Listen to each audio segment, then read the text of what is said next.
So Assalamu alaikum. So today now we are going to discuss the second chapter और इसमें साथ fourth chapter भी included होगा माइनोग्लाइकोसाइड्स, वो भी प्रोटीन सिंथेसिस इनहिबिटर ही होते हैं। और जो आज डिस्कस कर रहे हैं ये भी प्रोटीन सिंथेसिस इनहिबिटर होते हैं।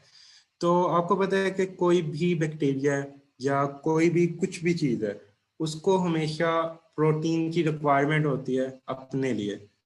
प्रोटीन सिंथेसिस अगर हम इनहिबिट करते हैं तो आपको क्या लगता है बैक्टीरिया को हम मार सकते हैं? अगर हमारी बॉडी के अंदर लेट्स सपोज प्रोटीन सिंथेसिस बंद हो जाए तो क्या हम जिंदा रह सकते हैं? तो रह सकते हैं। आप लोग आंसर दें और मुझे ये बताएं कि प्रोटीन सिंथेसिस करता कौन है? Cellular level, who is responsible for the protein synthesis? So the ribosomes are responsible for the protein synthesis. So ribosomes are present in bacteria या नहीं होते उसमें? ऑर्गेनेले तो बैक्टीरिया में होते ही नहीं है, तो राइबोसोम होते हैं बैक्टीरिया में।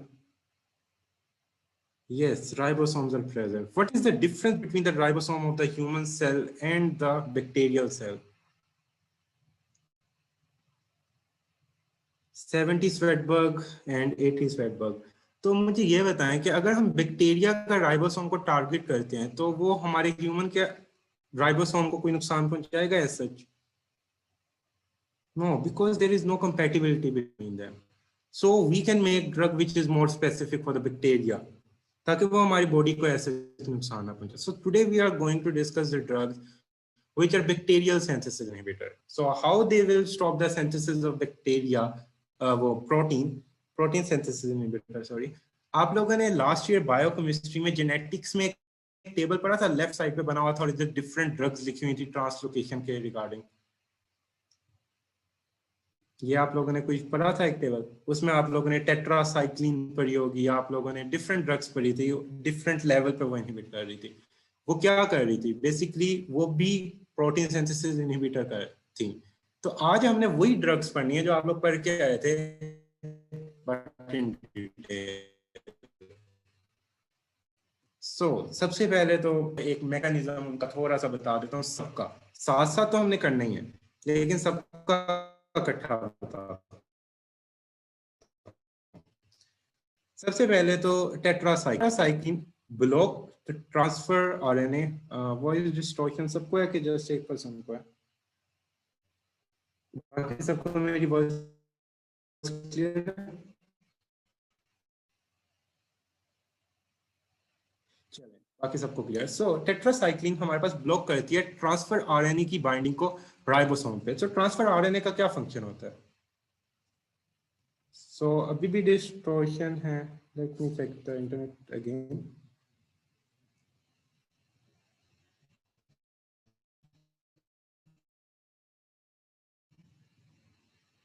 अभी भी डिस्टॉर्शन है।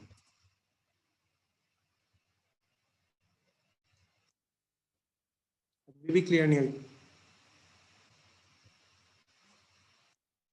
क्या क्लियर है? Kindly confirm me. So now my voice is clear or still there is any distortion? Not clear. Let me change the net.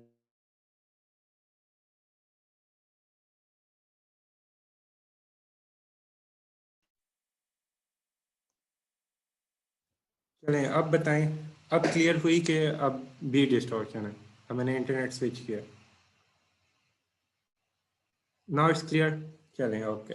अब मैं कंटिन्यू करता हूँ। कंटिन्यू हम करने लगे थे टेट्रासाइक्लिन से। ट्रांसफर आरएनए हमने बात की कि जो ट्रांसफर आरएनए होता है वो क्या होता है? वो अमाइनो एसिड को लाता है।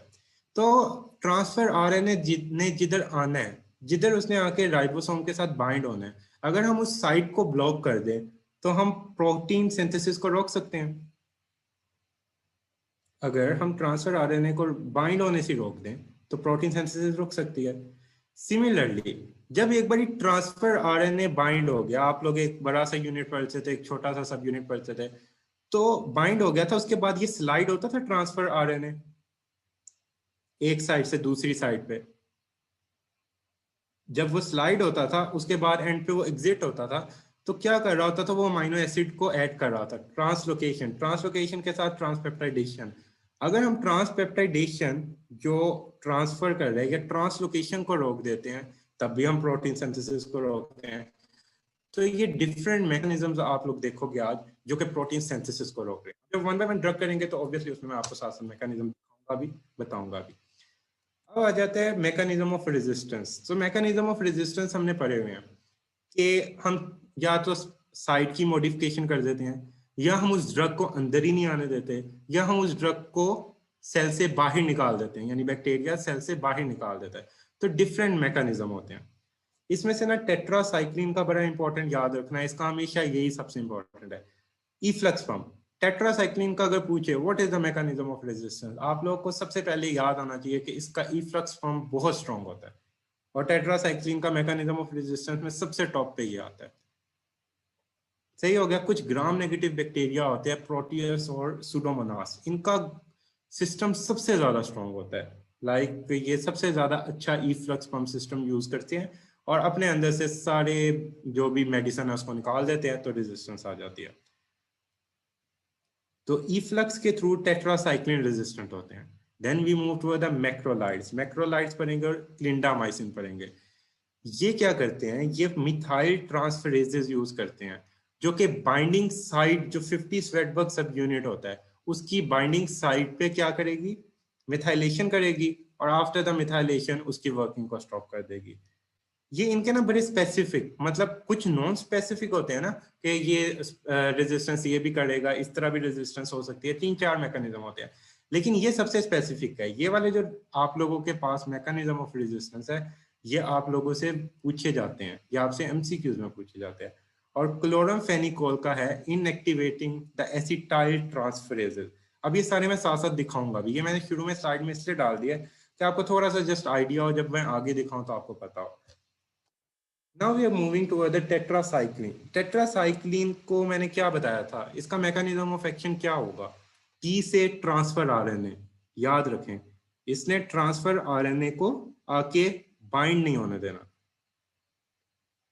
टेट्रासाइक्लिन एक क्लास है, टेट्रासाइक्लिन पूरी क्लास का नाम भी है और टेट्रासाइक्लिन ड्रग का नाम भी है।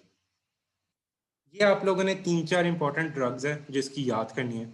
इसका मेमोनिक देख लें, tetra Doxy minor tigers, tetracycline, doxycycline, ये बहुत इंपॉर्टेंट ड्रग है।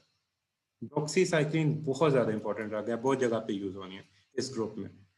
Last is tigecycline. इसका सबसे ज्यादा ब्रॉड स्पेक्ट्रम होता है और इसकी resistance as compared less common होती है। इससे रेजिस्टेंस सिर्फ वही होगा जिसका इफ्लक्स पंप बहुत ज्यादा स्ट्रॉन्ग होगा। लाइक सूडोमोनास जो होता है ना, उसका इफ्लक्स पंप समटाइम बहुत स्ट्रॉन्ग होता है, तो सिर्फ उससे ये रेजिस्टेंस हो सकता है। बाकी सारी ड्रग्स ओरली लेते हैं, लेकिन ये टीगासाइक्लिन जो कि सबसे स्ट्रॉन्ग है ये आईवी लेते हैं। देखें हर ड्रग ओरली ले रहे हैं, टीगासाइक्लिन में सबसे मुख्तलिफ ये है कि इसका स्पेक्ट्रम भी ब्रॉड है, इसकी रेजिस्टेंस भी कम कॉमन है, ये लेते भी आईवी है। तो ये सबसे ज्यादा इसमें ग्रुप में डिफरेंट ड्रग है टेट्रासाइक्लिन का। अब टेट्रासाइक्लिन का एक बड़ी इंपॉर्टेंट बात याद रखनी है, इसको आपने मल्टीवेलेंट के टाइम्स यानी कैल्शियम, आयरन और एल्यूमिनियम इनके साथ नहीं लेना।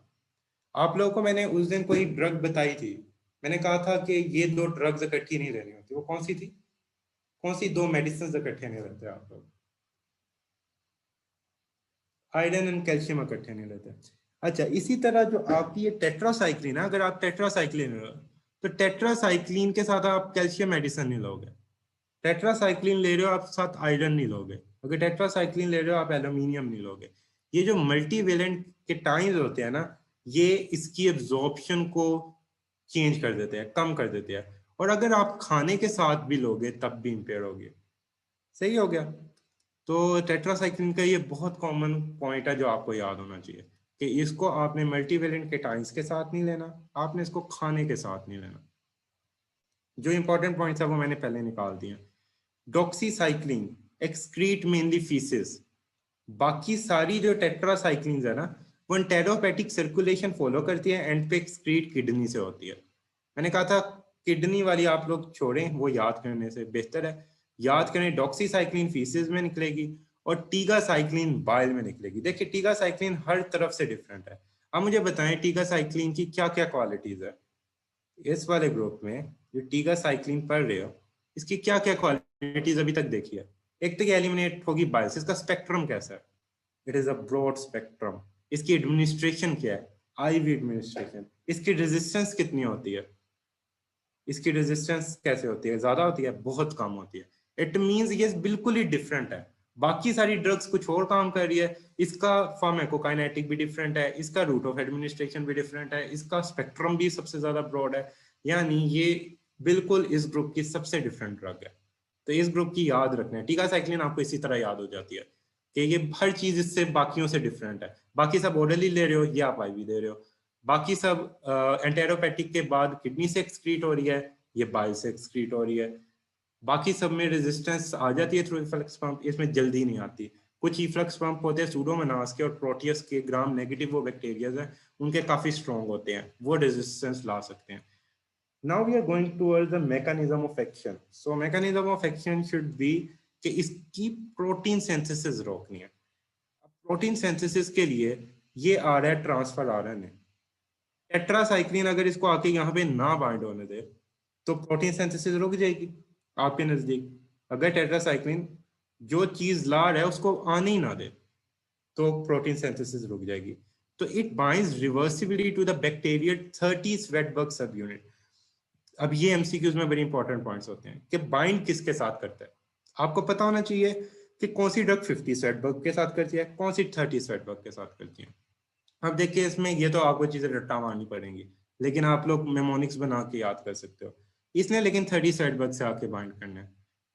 जो ट्रांसफर आरएनए ये आएगा, ट्रांसफर आरएनए आया, लेकिन यहाँ पे 30 स्वेटबर्ग जो सब यूनिट था इस साइड पे टेट्रासाइक्लिन ने ब्लॉक की हुई थी जगह। ये वाला जो था ये यहाँ पे आके बाइंड नहीं कर पाया, और जब ये यहाँ पे आके बाइंड नहीं किया तो एज अ रिजल्ट हमारे पास प्रोटीन फॉर्मेशन नहीं हुई, क्योंकि इसने आगे अमाइनो एसिड देना था।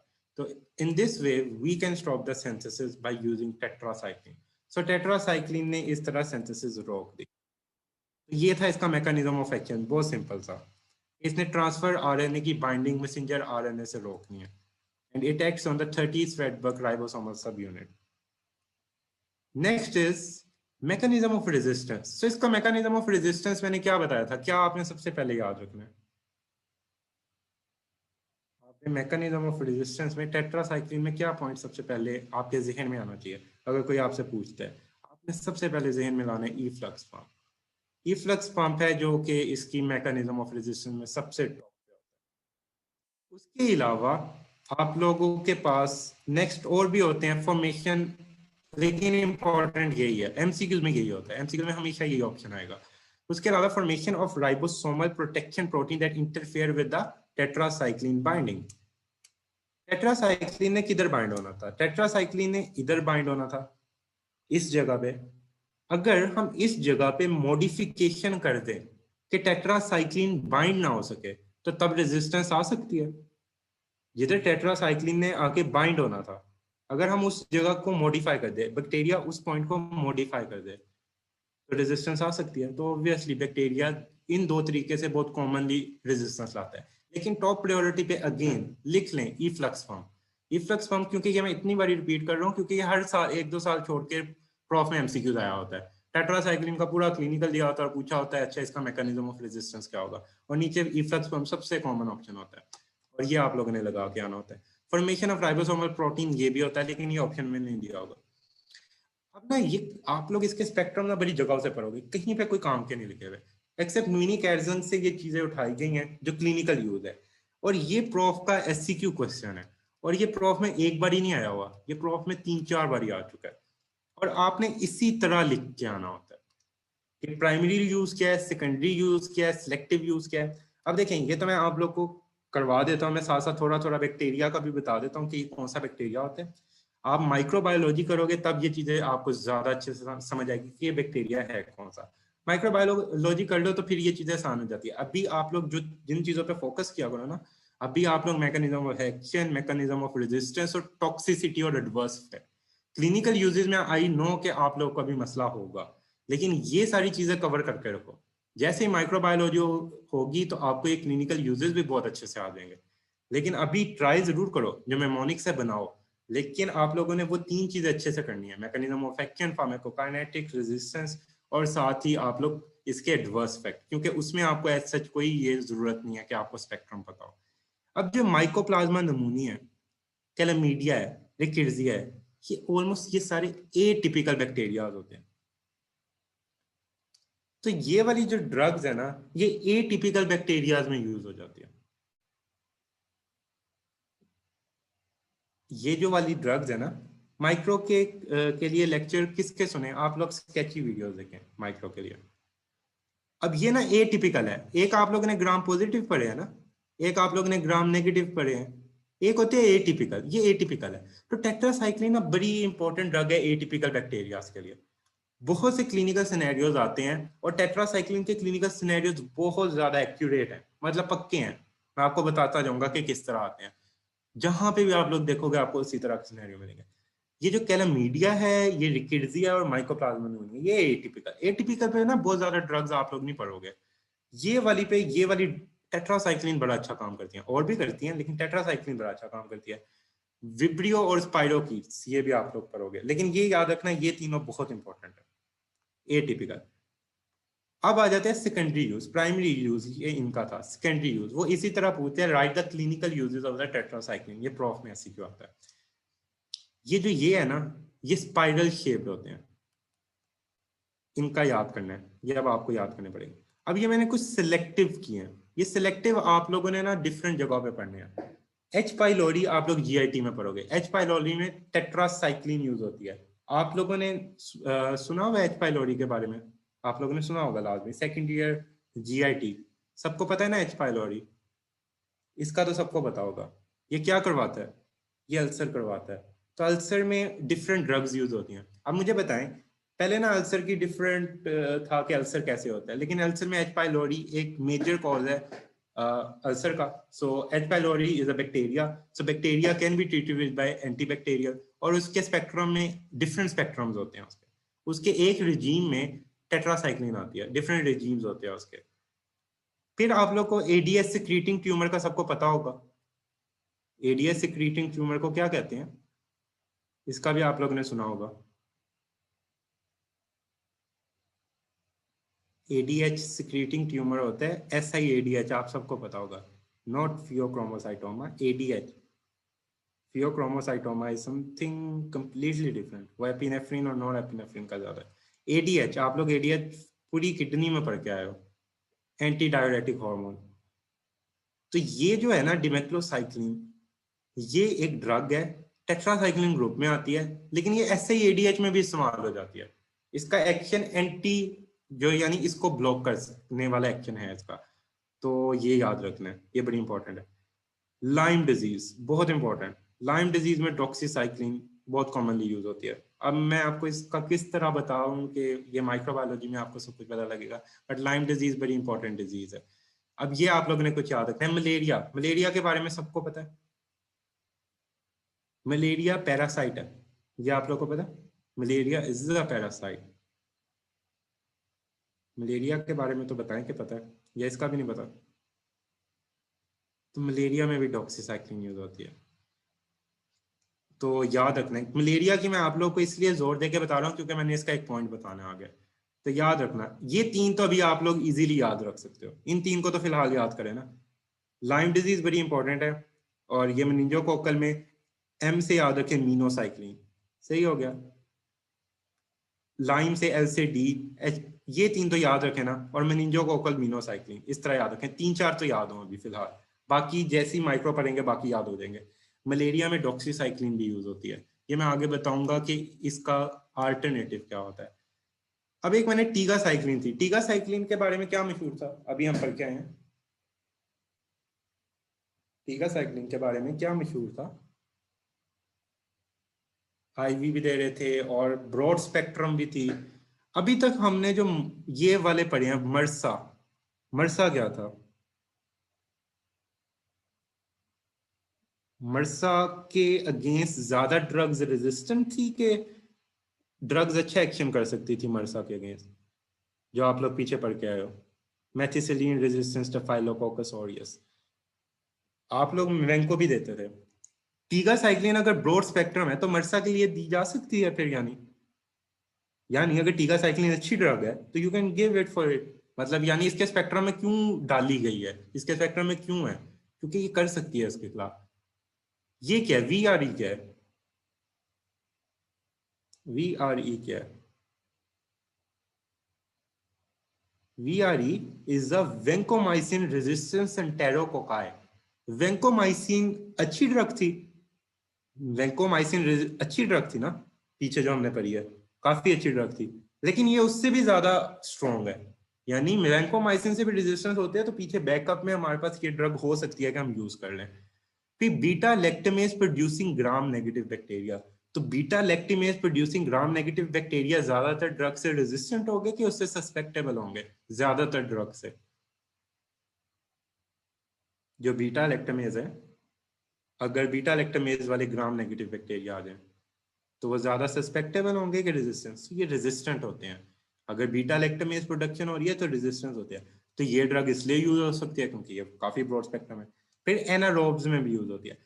इन दो का तो याद रखना है, ये तीन आप लोगों ने अच्छी तरह याद रखनी है कि ये वाले भी, और इसके अलावा tetracycline act on chlamydial and mycoplasma species, और रिकिट्जिया भी आप लोग कर रहे हैं। कैलामीडियल तो बहुत इंपॉर्टेंट है, और माइकोप्लाज्मा, ये दोनों याद रखें लाजमी, इसमें बहुत पूछा जाता है। अगर किसी को लाइम डिजीज है तो लाइम डिजीज में कौन सी अभी मेडिसिन पढ़ी है हमने, लाइम डिजीज में कौन सी मेडिसिन दे रहे थे पीछे अभी देखिए हमने, LD से याद मैंने कहा था कि कर लो, डॉक्सीसाइक्लिन दे रहे थे। जो ये टेट्रासाइक्लिन होती है ना, इसकी आप टॉक्सिसिटी पढ़ोगे तो ये प्रेगनेंसी में कॉन्ट्राइंडिकेटेड होती है, और ये छोटे 8 साल से छोटे बच्चों को भी नहीं देते। सही है। आप लोगों को याद है किसी को second year FSC, left side पे एक पेज होता था फंजाई में, और उधर एक टेट्रासाइक्लिन ड्रग लिखी होती थी जिसका वो कहते थे कि वो टूथ को ब्लैक करती है, किसी को याद है? FSC की बात कर रहा हूँ मैं, सेकंड ईयर FSC, बड़ी एक कॉमन ड्रग, आप फंजाई वाले चैप्टर में पढ़ते थे, और आप कहते थे कि ये टूथ को बड़ा कॉमन MCQ था, तो वो टेट्रासाइक्लिन थी। तो टेट्रासाइक्लिन बच्चों को फिर देनी चाहिए कि नहीं अगर वो टूथ को खराब करती थी? आप वो नहीं दोगे, तो वो प्रेगनेंसी में भी नहीं देते, because it can cross the placental barrier and it will not only affect the teeth, ये बोन्स को भी इफेक्ट करती है, ये बोन्स को भी अफेक्ट करती है। अभी हमने बाहर पढ़ा था कि ये डिफरेंट आइंस के साथ भी नहीं देते, वो फूड में नहीं देते, और ये प्रेगनेंसी में भी नहीं देते। ये बहुत इंपॉर्टेंट पॉइंट है, ये पूछा जाना है, ये बार बार पूछा जाता है। अब कोई बंदा है, मलेरिया का चैप्टर अभी आगे आप लोगों ने पढ़ना है, उधर ना डॉक्सीसाइक्लिन आती है जो कि वैसे दी जाती है, एज अ ड्रग यूज हो जाती है, लेकिन कहते हैं प्रेगनेंसी में, टीचर्स पूछते हैं तो प्रेगनेंसी में क्या दोगे, तो डॉक्सीसाइक्लिन ही, उधर क्लिंडामाइसिन आप लोग देते होते हो, उधर मैं आगे बताऊंगा। तो लाइम डिजीज में अगर प्रेगनेंसी है तो आप लोग क्या दोगे, मोक्सीसाइक्लिन। लेकिन अगर वो प्रेग्नेंट नहीं है then you will go for the tetracycline. This is a very important point which you should know, कि अगर प्रेग्नेंट वुमेन है, ये बड़ा इंपॉर्टेंट MC आप लोगों ने बड़ा गौर से पढ़ना होता है। टेट्रासाइक्लिन का कोई भी क्लिनिकल हो, उसमें आपने दो चीजें लाजमी देखनी है, कि वुमेन अगर फीमेल है तो वो प्रेग्नेंट है कि नहीं, और अगर बच्चा है तो वो छोटा है कि अडल्ट है, अडल्ट की बात कर रहे हैं कि बच्चे की बात कर रहे हैं, तो ये दो चीजें आपने लाजमी देखनी है। सही हो गया। अब इसके टॉक्सिसिटी, टॉक्सिसिटी आप लोगों के लिए मैं मेमोनिक्स बनाया, मैंने ये बताया कि प्रेग्नेंट लेडी को नहीं देनी। सही है। It will affect the child, इस वजह से प्रेगनेंसी में नहीं देते। इसकी टॉक्सिसिटी ये है, कपिल, ये के आप लोगों को कपिल देव का पता है? ये लड़कों को शायद पता होगा, लड़कियों को शायद ना पता हो। कपिल देव का, one of the greatest Indian spinner, I think Indian captain, जिसने वर्ल्ड कप भी जितवाया था 1883 में, नहीं 1983 में। कपिल शर्मा का भी पता होगा, एक कपिल देव होता था, कपिल देव, इसकी कैप्टेंसी के अंडर 1983 में इंडिया ने वर्ल्ड कप जीता था। तो वो कपिल देव जी से याद करें इस टेट्रासाइक्लिन को, इसकी टॉक्सिसिटी को। Yes, very good spinner he was. अब कपिल में से KA है किडनी के लिए, रीनल टॉक्सिसिटी। अब इसका MCQs किस तरह आता है, मैंने आगे लिखा हुआ है ना, फेनकोनी सिंड्रोम। इसका MCQs आता है कि एक औरत गई या एक मर्द गया, उसने मेडिसिन ली 5 साल पहले, वो गया था, उसको एक्नी हुई थी। एक्नी सुना हो ना सबने, एक्नी के बारे में? You people are aware of these things. वो गया, उसको डॉक्टर ने एक्नी के लिए मेडिसिन दी। तो एक्नी के लिए मेडिसिन में दी जाती है टेट्रासाइक्लिन, 5 साल पहले दी थी। अब उसको फिर से दोबारा से एक्नी होगी, उसने वो मेडिसिन दोबारा से खा ली, तो अब उसको फेनकोनी सिंड्रोम हो जाएगा। याद रखना है, आउटडेटेड टेट्रासाइक्लिन नहीं खानी। आउटडेटेड टेट्रासाइक्लिन खाओगे तो क्या होगा, फेनकोनी सिंड्रोम। इस तरह का इसका क्लिनिकल सिनेरियो बनता होता है। उसमें वो बताते हैं कि वो माउंटेन पे गया तो किसी को लाइम डिजीज करवा देंगे, किसी को एक्नी करवा देंगे, कुछ भी करवा देंगे। डॉक्टर ने उसको एक दवाई सजेस्ट की थी, सही है, वो बताएंगे नहीं कि उसको क्या सजेस्ट किया था। They will say a person go to a mountain और समथिंग लाइक दैट, और उसको लाइम डिजीज होगी या उसको एक्नी होगी, मतलब कुछ भी इतना जिसमें टेट्रासाइक्लिन यूज होती है, रिकेट्सिया हो गया, क्लैमिडिया हो गया, कुछ बता देंगे। वो कहेंगे उसको ना डॉक्टर ने एक दवाई दी, उसने 4 साल बाद ना उसको फिर से वही डिजीज हुई, उसने वो दवाई फिर से खुद खा ली और उसको फेनकोनी सिंड्रोम हो गया या उसकी किडनी डैमेज होगी, तो कौन सी मेडिसिन होगी? तो याद रखना है टेट्रासाइक्लिन। ये बड़ा इसका कॉमन सिनेरियो और बहुत ज्यादा पूछा जाता है। एक्सपायर्ड, आउटडेटेड, ये लिखा होता है, ये पूरा सिनेरियो इसी तरह आता है, इसमें सब कुछ बताते हैं। इस तरह का काम ना एक और ड्रग कर सकती है, जेंटामाइसिन, अमाइनोग्लाइकोसाइड। ये आज हमने पढ़नी है, मैंने बताया था ना अमाइनोग्लाइकोसाइड का पहले अलग से चैप्टर पढ़ना था, बट वो एक ही थी तो मैंने इसी में डाल दी कि आप लोग को 2 छुट्टियां मिल जाए। एक तो ये याद रखें। Next is photo sensitivity. अच्छा, फेनकोनी सिंड्रोम में क्या होता है, बाइकार्बोनेट भी बॉडी से किडनी के थ्रू ज्यादा बाहर निकलता है, फिर जो फॉस्फेट आइंस होते हैं वो भी निकलने लग जाते हैं, यूरिक एसिड भी निकल रहा होता है, पोटाशियम भी निकल रहा होता है, सारे आइंस जो है ना वो एक किडनी से एक्सक्रीट ज्यादा होने लग जाते हैं। It is a very dangerous situation. Next is photo sensitivity. तो फोटो सेंसिटिविटी आप लोग को पता है क्या होती है? You people aware of it कि फोटो सेंसिटिविटी क्या होती है? कपिल में से के ए हो गया था हमारा, किडनी होगी थी, अब पी पे आया, पीस फोटो सेंसिटिविटी। तो आप सबको पता है फोटो सेंसिटिविटी में आप की स्किन सेंसिटिव हो जाती है लाइट से, और सनलाइट खास तौर पे। अब फोटो सेंसिटिविटी में ना 3 ड्रग्स बहुत इंपॉर्टेंट होती है। एक है टेट्रासाइक्लिन, कल के लेक्चर में 2 ड्रग्स पढ़नी है, सल्फोनामाइड एंड क्विनोलोल, इनसे होती है फोटो सेंसिटिविटी। अब ये बहुत ज्यादा एमसीक्यू में पूछी जाती है। इसका सबसे कॉमन एमसीक्यू है ये वाला जो मैंने आपको सबसे पहले बताया, रिपीटेडली आता ही आता है। फिर उसके बाद फोटो सेंसिटिविटी इंपॉर्टेंट है। फिर ये है कि कपिल में एल से लिवर हेपेटिक टॉक्सिसिटी। तो हेपेटिक टॉक्सिसिटी ना स्पेशली प्रेगनेंसी में करवाती है या लिवर पेशेंट में। तो अगर कोई लिवर का पेशेंट है और कोई प्रेग्नेंट लेडी है तो आप लोग दोगे उसको टेट्रासाइक्लिन। प्रेगनेंसी में तो आप भूल जाओ, अगर आपने दे दी टेट्रासाइक्लिन, सामने से टीचर ने आपको अच्छी वाली सुनानी है, ये आपने याद रखना है। इतनी बारी मैं रिपीट क्यों कर रहा हूँ, क्योंकि ये बिल्कुल कॉन्ट्राइंडिकेटेड होती है, नहीं देनी होती।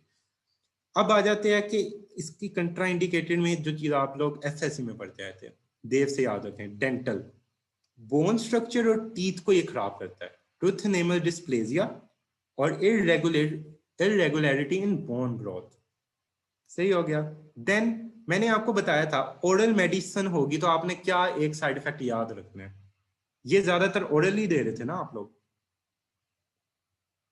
जो भी मैंने कहा था कि आप ज्यादातर कीमो में पढ़ोगे ना, ओरली मेडिसिन जो दोगे उसमें जीआई डिस्ट्रेस लिख देना, बन जाता है, हर का बन जाता है जो ओरली देते हैं। ये आपने देखा है कि ज्यादातर ओरली देते हैं, जब सिर्फ टीका साइक्लिन है जो आईवी देते हैं। तो आपने मेनली कॉमनली सबका बताना होता है, तो गैस्ट्रो इंटेस्टाइनल, इसका डिस्ट्रेस और वेस्टिबुलर टॉक्सिसिटी। तो ये मेमोनिक है, इसको याद करें, इससे फिर 1 बाय 1 याद करें, आपको याद हो जाएंगी। इसमें से किडनी वाला और डेंटल वाला कभी भी नहीं भूलना, ये बहुत इंपॉर्टेंट है ये दोनों, क्योंकि इनमें से एमसीक्यू सबसे ज्यादा बनते हैं। ये देखें इस तरह, ये टीथ बिल्कुल खराब हो गया है, ये टेट्रासाइक्लिन के साइड इफेक्ट है। तो ये बच्चों में तो बिल्कुल नहीं देनी। Contra indication, pregnancy and breast feeding movement, ये ब्रेस्ट फीडिंग मूवमेंट को भी नहीं देनी, प्रेगनेंसी में भी नहीं देनी। ये मैं 10 बारी रिपीट कर चुका हूँ, आप किसी ने ये गलत नहीं करना। प्रेगनेंसी और ब्रेस्ट फीडिंग मूवमेंट में नहीं देनी, और चिल्ड्रन अंडर 8 ईयर भी अवॉइड करेंगे, छोटे बच्चों को भी नहीं देते होते। यानी pregnancy and breastfeeding, and you won't give it to the children under the 8 years. So this is all about the tetracycline. तो ये टेट्रासाइक्लिन समझ आ गई, ये बहुत इंपॉर्टेंट क्लास है ड्रग। इसमें से एमसीक्यूज और एससीक्यू जो मैंने ये क्लिनिकल यूज बताया ना, ये क्लिनिकल यूज का एससीक्यू बहुत इंपॉर्टेंट आता है। इसके प्राइमरी यूज आप लोग बड़े इजीली याद करते हो जब आपको माइक्रो आती होती है। इसके ये तीनों एटिपिकल होते हैं, आपको वैसे ही याद रह जाते हैं। ये कॉमा शेप्ड होता है और ये आपके पास होता है स्पाइरोकीट, और ये दो भी स्पाइरोकीट्स होते हैं। फिर एक्नी आप लोगों के पास आ जाती है, मैंने एक्नी बताया था ना, ये ट्रीटमेंट ऑफ एक्नी के लिए यूज होता है। और ये आप लोग रेस्पिरेटरी इन्फेक्शन बड़ा इजीली, फिर ये वाली ड्रग्स आप लोगों ने पढ़नी है, तो इस वजह से आपको याद हो जाता है। ये आपको बाद में बहुत अच्छे से याद होता है, और ये एससीक्यू है तो ये अच्छे से याद कर लेना अभी भी। तो ये होगी टेट्रासाइक्लिन कंप्लीट। टेट्रासाइक्लिन में मुझे बताएं किडनी के रिलेटेड कौन सा सिंड्रोम इंपॉर्टेंट है? विच सिंड्रोम इज इंपॉर्टेंट? फिनकोनी सिंड्रोम। और वो किस मेडिसिन से होता है, किस टेट्रासाइक्लिन से होता है? आउटडेटेड। बस ये वर्ड याद रखें, आउटडेटेड, और ये उधर आप लोग का की वर्ड होगा। Now we are going to move toward the chloramphenicol. So what is the mechanism of action of the chloramphenicol? अब मुझे बताएं, जो टेट्रासाइक्लिन पड़ी थी वो किस स्वेडबर्ग वाली यूनिट पे इफेक्ट कर रही थी? Which Swedberg unit was affected? 30. Now which we are going to study is the 50 Swedberg subunit. Bind reversibly to the bacteria 50 Swedberg subunit and inhibited peptidyl transferase. तो यहाँ पे क्लोरामफेनिकोल एक्ट करती है, bind subunit on the P site and inhibit transpeptidation reaction. तो यहाँ पे bind करती है, आप लोगों को पता है इधर को जाना होता है इसने, फिर ट्रांसपेप्टाइडेशन रिएक्शन होना होता है। ऐसे ही होता है ना, आप लोग जो पढ़ के आए हो, सबको याद है ना जेनेटिक्स से, कि पहले इधर आके बाइंड हुआ था transfer RNA, transfer RNA translocate होना था इधर, फिर उसने अपना अमाइनो एसिड साथ दे देना था, फिर उसने एग्जिट हो जाना था। ये सबको याद है ना, जो जेनेटिक्स का पढ़ के आए हो, याद तो होना चाहिए। तो 50 स्वेडबर्ग सब यूनिट पे पेप्टाइड इनहिबिट पेप्टिडाइल ट्रांसफरेजेस। तो वेरी सिंपल, अब इसका ये याद रखना है। देखें ये वाला हमारा हो गया था, यहाँ पे टेट्रासाइक्लिन ने कर दिया था, इधर आगे क्लोरामफेनिकोल ने करना है। एक चीज हमारी हो गई है, दूसरे पे आ गया। इसका mechanism of resistance, so mechanism to the chloramphenicol is due to inactivation of antibiotic chloramphenicol acetyl transferase enzyme. ये एसिटाइलेट कर देता है एंटीबायोटिक को।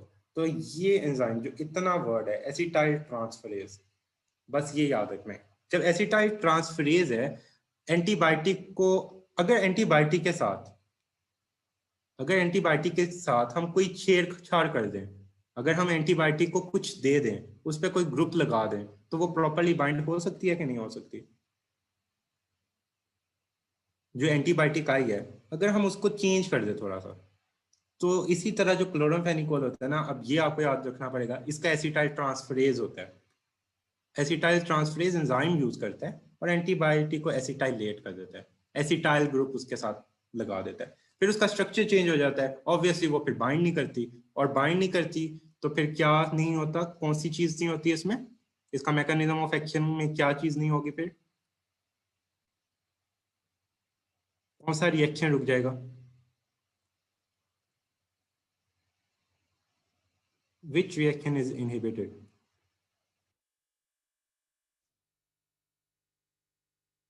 तो ट्रांसपेप्टाइडेशन, पेप्टाइडाइल ट्रांसफरेज लिखा और ट्रांसपेप्टाइडेशन ब्लॉक होगी। ट्रांसपेप्टाइडेशन, जो पेप्टाइड बनता है ना आपस में अमीनो एसिड्स में, वो नहीं बनेगा, ट्रांसपेप्टाइडेशन इसमें ब्लॉक हो रही है। सो याद रखें,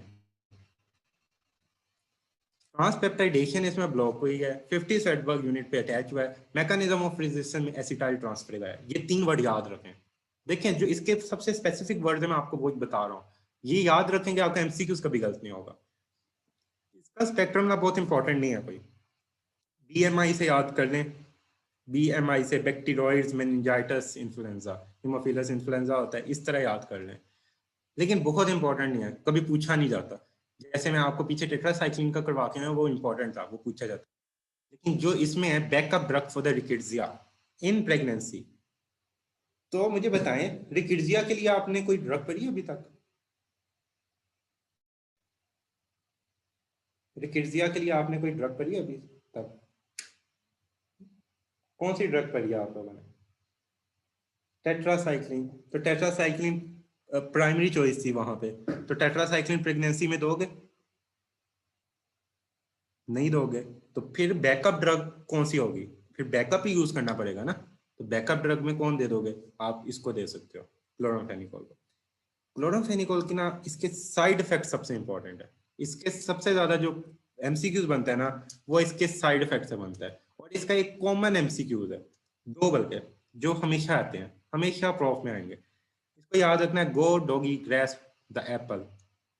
मेमोनिक्स इसी तरह बनते हैं। गो से जीआई डिस्टर्बेंस। ओरली कोई ड्रग देते हैं, क्या याद रखना है? जीआई डिस्टर्बेंस, एक तो हो गया। नेक्स्ट गुजारते हैं डॉगी से drug interaction. It is the inhibitor of hepatic drug metabolism. आप लोगों ने ड्रग याद कर लिया है ना, कुछ इनहिबिटर्स होते हैं, कुछ इंड्यूसर्स होते हैं, तो याद रखनी है। आप लोग देखोगे, आप लोग को एक मैं पॉइंट बताता हूँ, ये आप लोग ना ऑब्जर्व करना। ये यूनिवर्सल रूल नहीं है, बट ये मोस्टली अप्लाई होता है। जो इनहिबिटर्स होते हैं ना, वो ज्यादातर आप देखोगे एंटीबायोटिक की क्लास से बिलोंग कर रहे होते हैं। और जो इंड्यूसर्स होते हैं ना, वो आप लोग देखना ज्यादातर सीएनएस की ड्रग्स होंगी, ज्यादातर, नॉट सारी ड्रग्स, ज्यादातर। अच्छा, क्लोरामफेनिकोल इनहिबिटर है, ये याद करें। लेकिन अब ग्रे बेबी सिंड्रोम, इसको जितने भी स्टार लग सकते हैं लगा लें। ये वाला ना इतना कॉमन एमसीक्यूज है, लाइक हर पेपर में, हर दूसरे पेपर में ये होता है। और यूएसएमएलई के आप उठा के देख लें, इस एमसीक्यू से पेपर भरे हुए हैं। Grey baby syndrome, one of the most important side effect of chloramphenicol. इसमें क्या होता है? डिक्रीज आरबीसी हो जाती है, साइनोसिस हो जाता है उस पेशेंट को, और कार्डियोवास्कुलर कोलैप्सेस होते हैं उसकी बॉडी पे। उसकी बॉडी को ना आपको ऐश ग्रेइश सा कलर नजर आता है बेबी का, और ये बेबी में होता है। और किस वजह से होता है? Due to the deficiency of glucuronyl transferases. आप लोगों ने पढ़ा होगा ना कि ड्रग्स की बायो ट्रांसफॉर्मेशन होती है, जो उसको इनहिबिट करती है, जो उसके एक्शन को रोकती है। ये पॉइंट आप सबको पता है कि ड्रग्स की बायो ट्रांसफॉर्मेशन की जाती है। जब ड्रग्स की बायो ट्रांसफॉर्मेशन हो जाती है, तो वो बॉडी से ज्यादा एक्सक्रीटेबल हो जाती है। तो बायो ट्रांसफॉर्मेशन का स्टेप में डिफरेंट एंजाइम्स इन्वॉल्व होते हैं। डिफरेंट एंजाइम होते हैं, कुछ ग्रुप 1 में होता है, ग्रुप 2 में होते हैं। अब इसमें ये होता है, अब याद रखना है, grey baby syndrome is related to chloramphenicol. ये जो मैंने पॉइंट अलग अलग बता रहा हूँ ना, कि ये सबसे इंपॉर्टेंट है, इसको एक साइड पे लिख लें। ये सारे प्रोफ के एमसीक्यूज हैं। This is prof repeated MCQs, बहुत बारी आया हुआ। फिर ए प्लास्टिक एनीमिया, ये मेच्योरेशन नहीं होने देता आरबीसी की। तो ये दोनों इसके सबसे कॉमन साइड इफेक्ट है। बाकी दो भी याद करने हैं, इसको इस तरह याद करें, लेकिन ये दोनों आपने कभी नहीं भूलने, क्योंकि ये दोनों MCQs, A plastic anaemia and grey baby syndrome, these both are the side effects of the chloramphenicol। तो क्लोरामफेनिकोल समझ आ गई। बायो ट्रांसफॉर्मेशन ये होती है कि आप लोग कोई ड्रग खाते हो ना, कोई ड्रग इनटेक करते हो, तो आपकी बॉडी में फेज 1 और फेज 2 रिएक्शन होते हैं। फेज 1 और फेज 2 रिएक्शन का मकसद क्या होता है? ड्रग को पोलर बनाना। ड्रग जब पोलर बनती है ना, ड्रग को या तो वो एक्टिव करते हैं, इनएक्टिव करते हैं। फेज 1 में डिफरेंट चीज होती है, या एक्टिव कर देगी, या इनएक्टिव कर देगी, या अनचेंज रहेगी।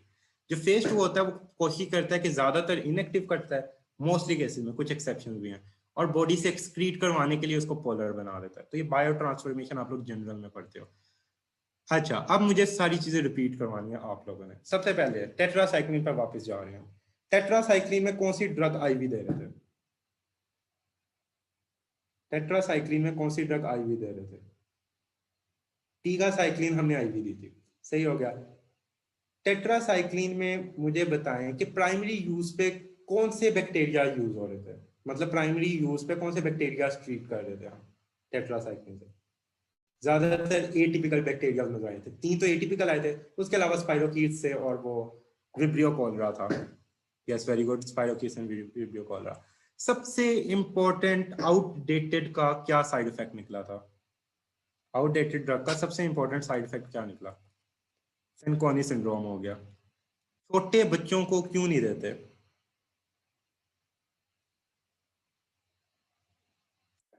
अच्छा, अब मुझे बताएं कि अगर कोई आता है बंदा, आप उसको कहोगे कि इसको दूध के साथ लो कि पानी के साथ लो? दूध के साथ क्यों नहीं लोगे? आपने उसको पानी के साथ देना है, क्योंकि दूध में कैल्शियम होता है। सही हो गया। एक प्रेग्नेंट लेडी आती है, तो आप उसको क्या कहोगे कि आयरन के टाइम पे लो, सुबह उसने आयरन खानी है, रात को उसने कैल्शियम खानी है, तो वो आयरन वाले टाइम पे टेट्रासाइक्लिन ले के कैल्शियम वाले टाइम पे, उसको आपने देनी ही नहीं है। ये मैंने जान के पूछा था, किसी भी टाइम नहीं देनी, ना उसको सुबह देनी है ना उसको शाम देनी है, देनी नहीं है। ये पॉइंट याद रखें। वैसे आयरन के साथ और कैल्शियम दोनों के साथ भी नहीं देते होते, ना आयरन के साथ दे सकते हो ना कैल्शियम के साथ, और वैसे भी नहीं देनी होनी। अच्छा जी, ये आप लोग प्रेग्नेंट लेडी को नहीं दोगे। अच्छा मुझे बताएं टीका साइक्लिन का स्पेक्ट्रम फिर क्या क्या होगा, कौन कौन से बैक्टीरियाज आपको लगता है कि ये ट्रीट कर रही थी? मेजर मेजर बता दें। बहुत ब्रॉड, बहुत स्ट्रॉन्ग वाले, कौन सा स्ट्रॉन्ग था? वर्सा, मरसा सॉरी, फिर वी आर ई, ये बड़े स्ट्रॉन्ग थे। फिर जो ई फ्लक्स पंप ग्राम नेगेटिव बना रहे थे वो थे। अच्छा जी, क्लोरामफेनिकोल किस स्वेडबर्ग सब यूनिट के साथ आके अटैच हो रही थी? 50 स्वेडबर्ग। टेट्रासाइक्लिन किस अटैच हो रही थी? मैकेनिज्म ऑफ रेजिस्टेंस टेट्रासाइक्लिन का क्या था? ई फ्लक्स पंप, वेरी गुड।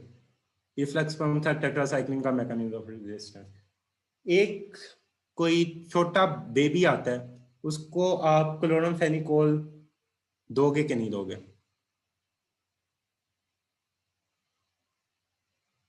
नहीं देंगे, क्यों नहीं दोगे? ये क्या करवाता है? ग्रे बेबी सिंड्रोम, रट्टा मार लें, ये नहीं भूलना चाहिए कभी।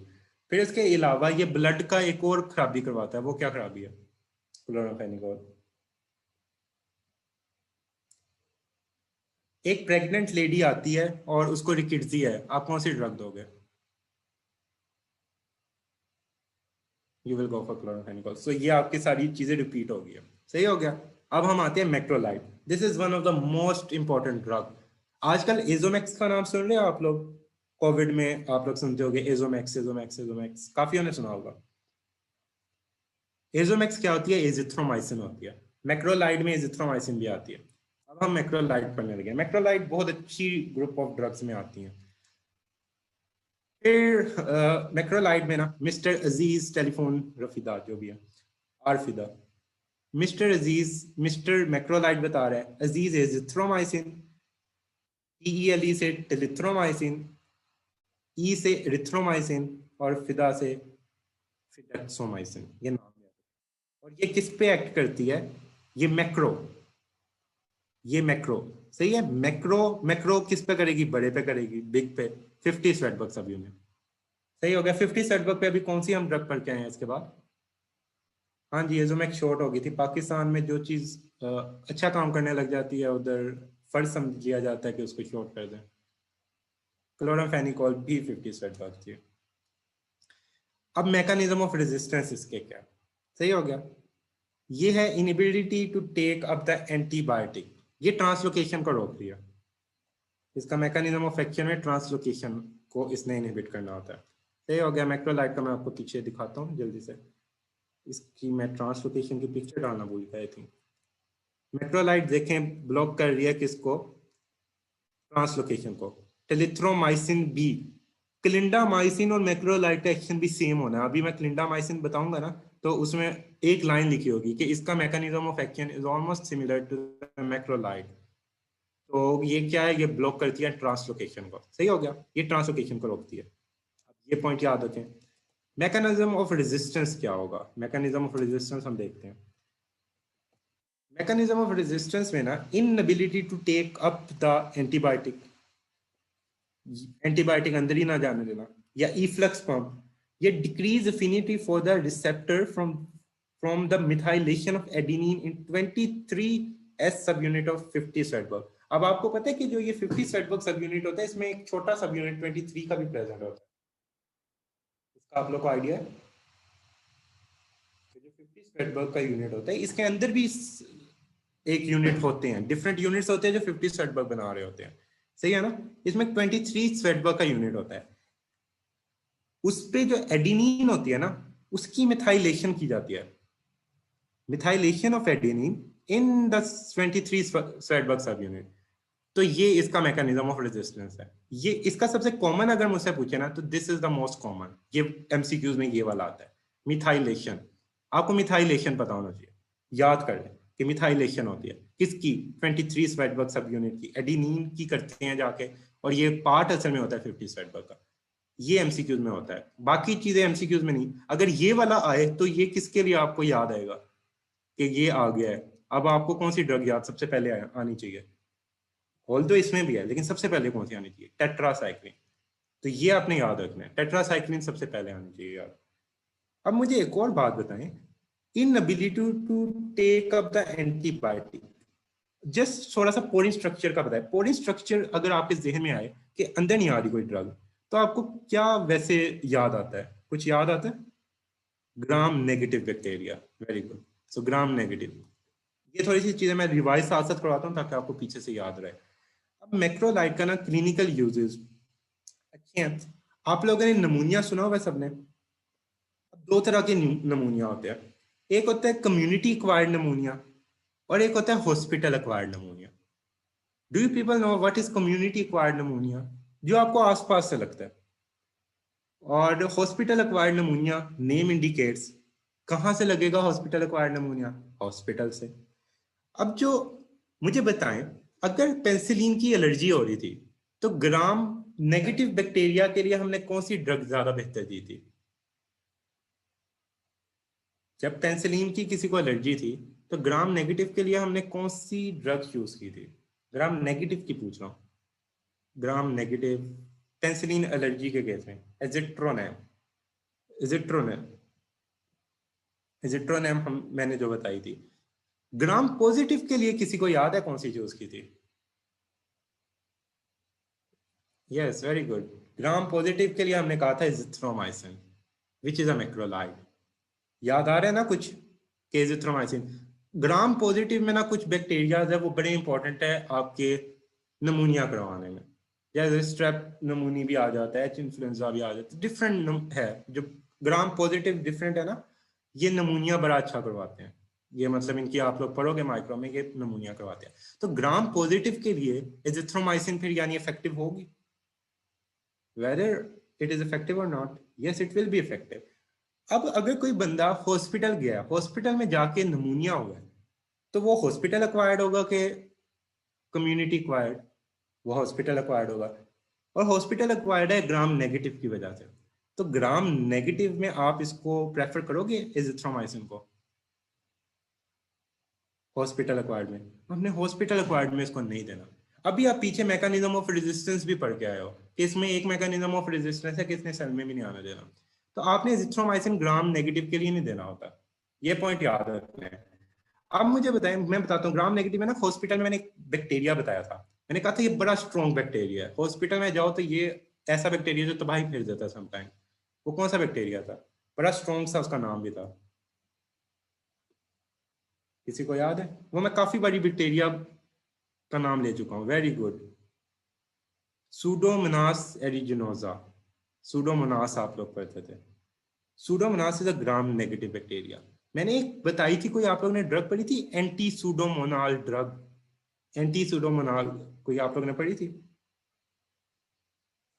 वो कौन सी थी? आप लोगों ने पढ़ी थी, पेंसिलिन में पढ़ी थी, सही हो गया, टिक्रासरीन, पिप्रासलीन, क्या आप लोगों ने पढ़ी थी? तो देखें तब हम कौन सी प्रेफर कर सकते हैं ड्रग, पेंसिलिन पे जाएंगे, या थर्ड जनरेशन ऑफ सेफ्लोस्पोरिन्स भी देते होते हैं। थर्ड जनरेशन ऑफ सेफ्लोस्पोरिन्स भी समटाइम्स देते होते हैं।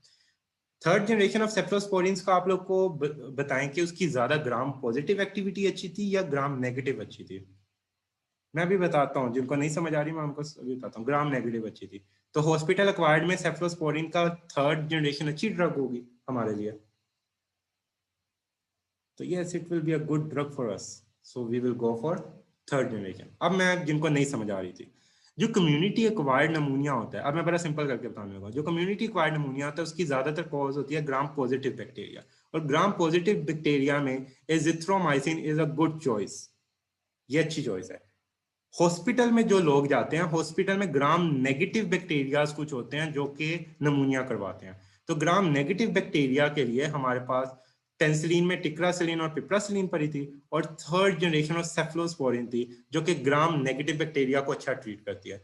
तो इसकी ड्रग ऑफ चॉइस में ग्राम नेगेटिव बैक्टीरिया की ड्रग ऑफ चॉइस में आप लोग वो ड्रग यूज करेंगे, लेकिन कम्युनिटी एक्वायर्ड नमूनिया अगर किसी को हो रहा है then azithromycin is a good choice. तो इजिथ्रोमाइसिन, आप लोग एजोमैक्स का नाम आजकल बहुत सुन रहे हो। तो macrolide is a wide spectrum gram positive Coca है। उसके अलावा ये एटिपिकल ऑर्गेनिजम्स के लिए भी यूज हो रही है। इससे पहले आप एटिपिकल के लिए कौन सी ड्रग पढ़ के आए हो? टेट्रासाइक्लिन, तो ये भी एटिपिकल के लिए, आगे इसमें हम देखते हैं। बाकी लेजोनेला और ये माइकोबैक्टीरियम एवियम इंट्रासेलुलर कॉम्प्लेक्स, ये भी आप लोगों ने पढ़ना है, ये टीबी में आप लोग पढ़ोगे ये ऑर्गेनिज्म। अब कैलामीडिया आप लोग पीछे पढ़ के आए हो। अब ना कैलामीडिया में पता क्या होता है, कैलामीडिया में ये होता है कि कैलामीडिया जेनिटल ट्रैक्ट की इंफेक्शन करवाता है। सही हो गया। गोनोरिया का नाम कभी किसी ने सुना आप लोगों ने? गोनोरिया सुना होगा, सेक्सुअली ट्रांसमिटेड डिजीज। सो गोनोरिया जो होता है ना, जब गोनोरिया होता है इसके साथ कैलामीडिया होने के चांसेस बहुत ज्यादा होते हैं इसकी को इन्फेक्शन के। जब एक इन्फेक्शन किसी बंदे को होती है तो उसको दूसरी इन्फेक्शन के चांसेस ज्यादा हो जाते हैं कि कम हो जाते हैं? जब एक इन्फेक्शन किसी बंदे को हो उस जगह की इन्फेक्शन के चांसेस ज्यादा हो जाते हैं। तो गोनोरिया जेनिटल ट्रैक्ट की इन्फेक्शन करवाती है और इसके साथ कैलामीडिया के चांसेस होने के बहुत ज्यादा हो जाते हैं। यानी अगर आपके पास पेशेंट आता है गोनोरिया के साथ तो आप उसको सिर्फ गोनोरिया का ट्रीटमेंट दोगे कि दोनों का ट्रीटमेंट दोगे? ये पॉइंट आप याद रखना पूरी जिंदगी। अगर कोई आपके पास पेशेंट आता है उसको गनोरिया है, you want only treat gonorrhoea, क्योंकि उसके साथ क्लैमिडिया की को इन्फेक्शन बहुत कॉमन है। आप उसको उससे ट्रीट करोगे, वो थोड़ी देर बाद आएगा और कहेगा मैं अभी सही नहीं हूँ। तो ये देखें, ये आपने याद रखना है कि अगर कोई पेशेंट आता है गनोरिया के साथ, you want only treat gonorrhoea, आप उसके साथ कैलामीडिया को भी ट्रीट करोगे। आपने दोनों का ट्रीटमेंट उसको दे देना है, क्योंकि आपको पता है कि गोनोरिया के साथ ये इन्फेक्शन बहुत कॉमन है, कि ये इन्फेक्शन साथ होने के बड़े चांसेस होते हैं। तो ये आपकी कैलामीडिया। अब कैलामीडिया में ना डॉक्सीसाइक्लिन 7 दिनों का कोर्स होता है। अब ना इसका क्लिनिकल किस तरह आता है? इसका क्लिनिकल आता है कि एक फीमेल पेशेंट आई, उसको सेक्सुअली ट्रांसमिटेड डिजीज हुई और उसको ना डॉक्टर ने drug the doxycycline for the 7 days and after 7 days she returned again. सही हो गया, वो वापस आ गई। तो अब बताओ डॉक्टर क्या करेगा? क्या करेगा डॉक्टर? डॉक्टर उसको पता क्या करेगा? उसको एजिथ्रोमाइसिन दे देगा। क्यों एजिथ्रोमाइसिन देगा? एजिथ्रोमाइसिन की सिंगल डोज चाहिए होती है। डॉक्सीसाइक्लिन से 7 दिनों में क्यों नहीं ट्रीट हुआ? कोई बता सकता है? पाकिस्तान में इसकी सबसे कॉमन रीजन कोई बताए? पाकिस्तान की सबसे कोई कॉमन रीजन, वैसे बड़ी कॉमन रीजन सोचें, कोई बताएं। रेजिस्टेंस के अलावा सोचें। पाकिस्तानी दवाई टाइम पे लेते हैं और जो बताई हो वो उतने दिन लेते हैं? आप खुद अपना देख लें, आप लोग कभी लेते हैं 5 दिन दवाई बताई हो, 3 दिन में सही हो जाए तो आप छोड़ देते हैं ना? पाकिस्तान में एक बड़ी रीजन है नो कंप्लायंस। जो मरीज होते हैं ना उनकी कंप्लायंस नहीं होती ड्रग की तरफ। तो 7 दिन का ड्रग का कोर्स है बड़ा, उसने अगर 7 दिन में अगर अपना कोर्स ना पूरा किया, सही हो गया, अगर 7 दिन का कोर्स ना पूरा किया तो मोस्ट प्रोबेबली वो वापस आ जाएगी कि मेरी सही नहीं हुई।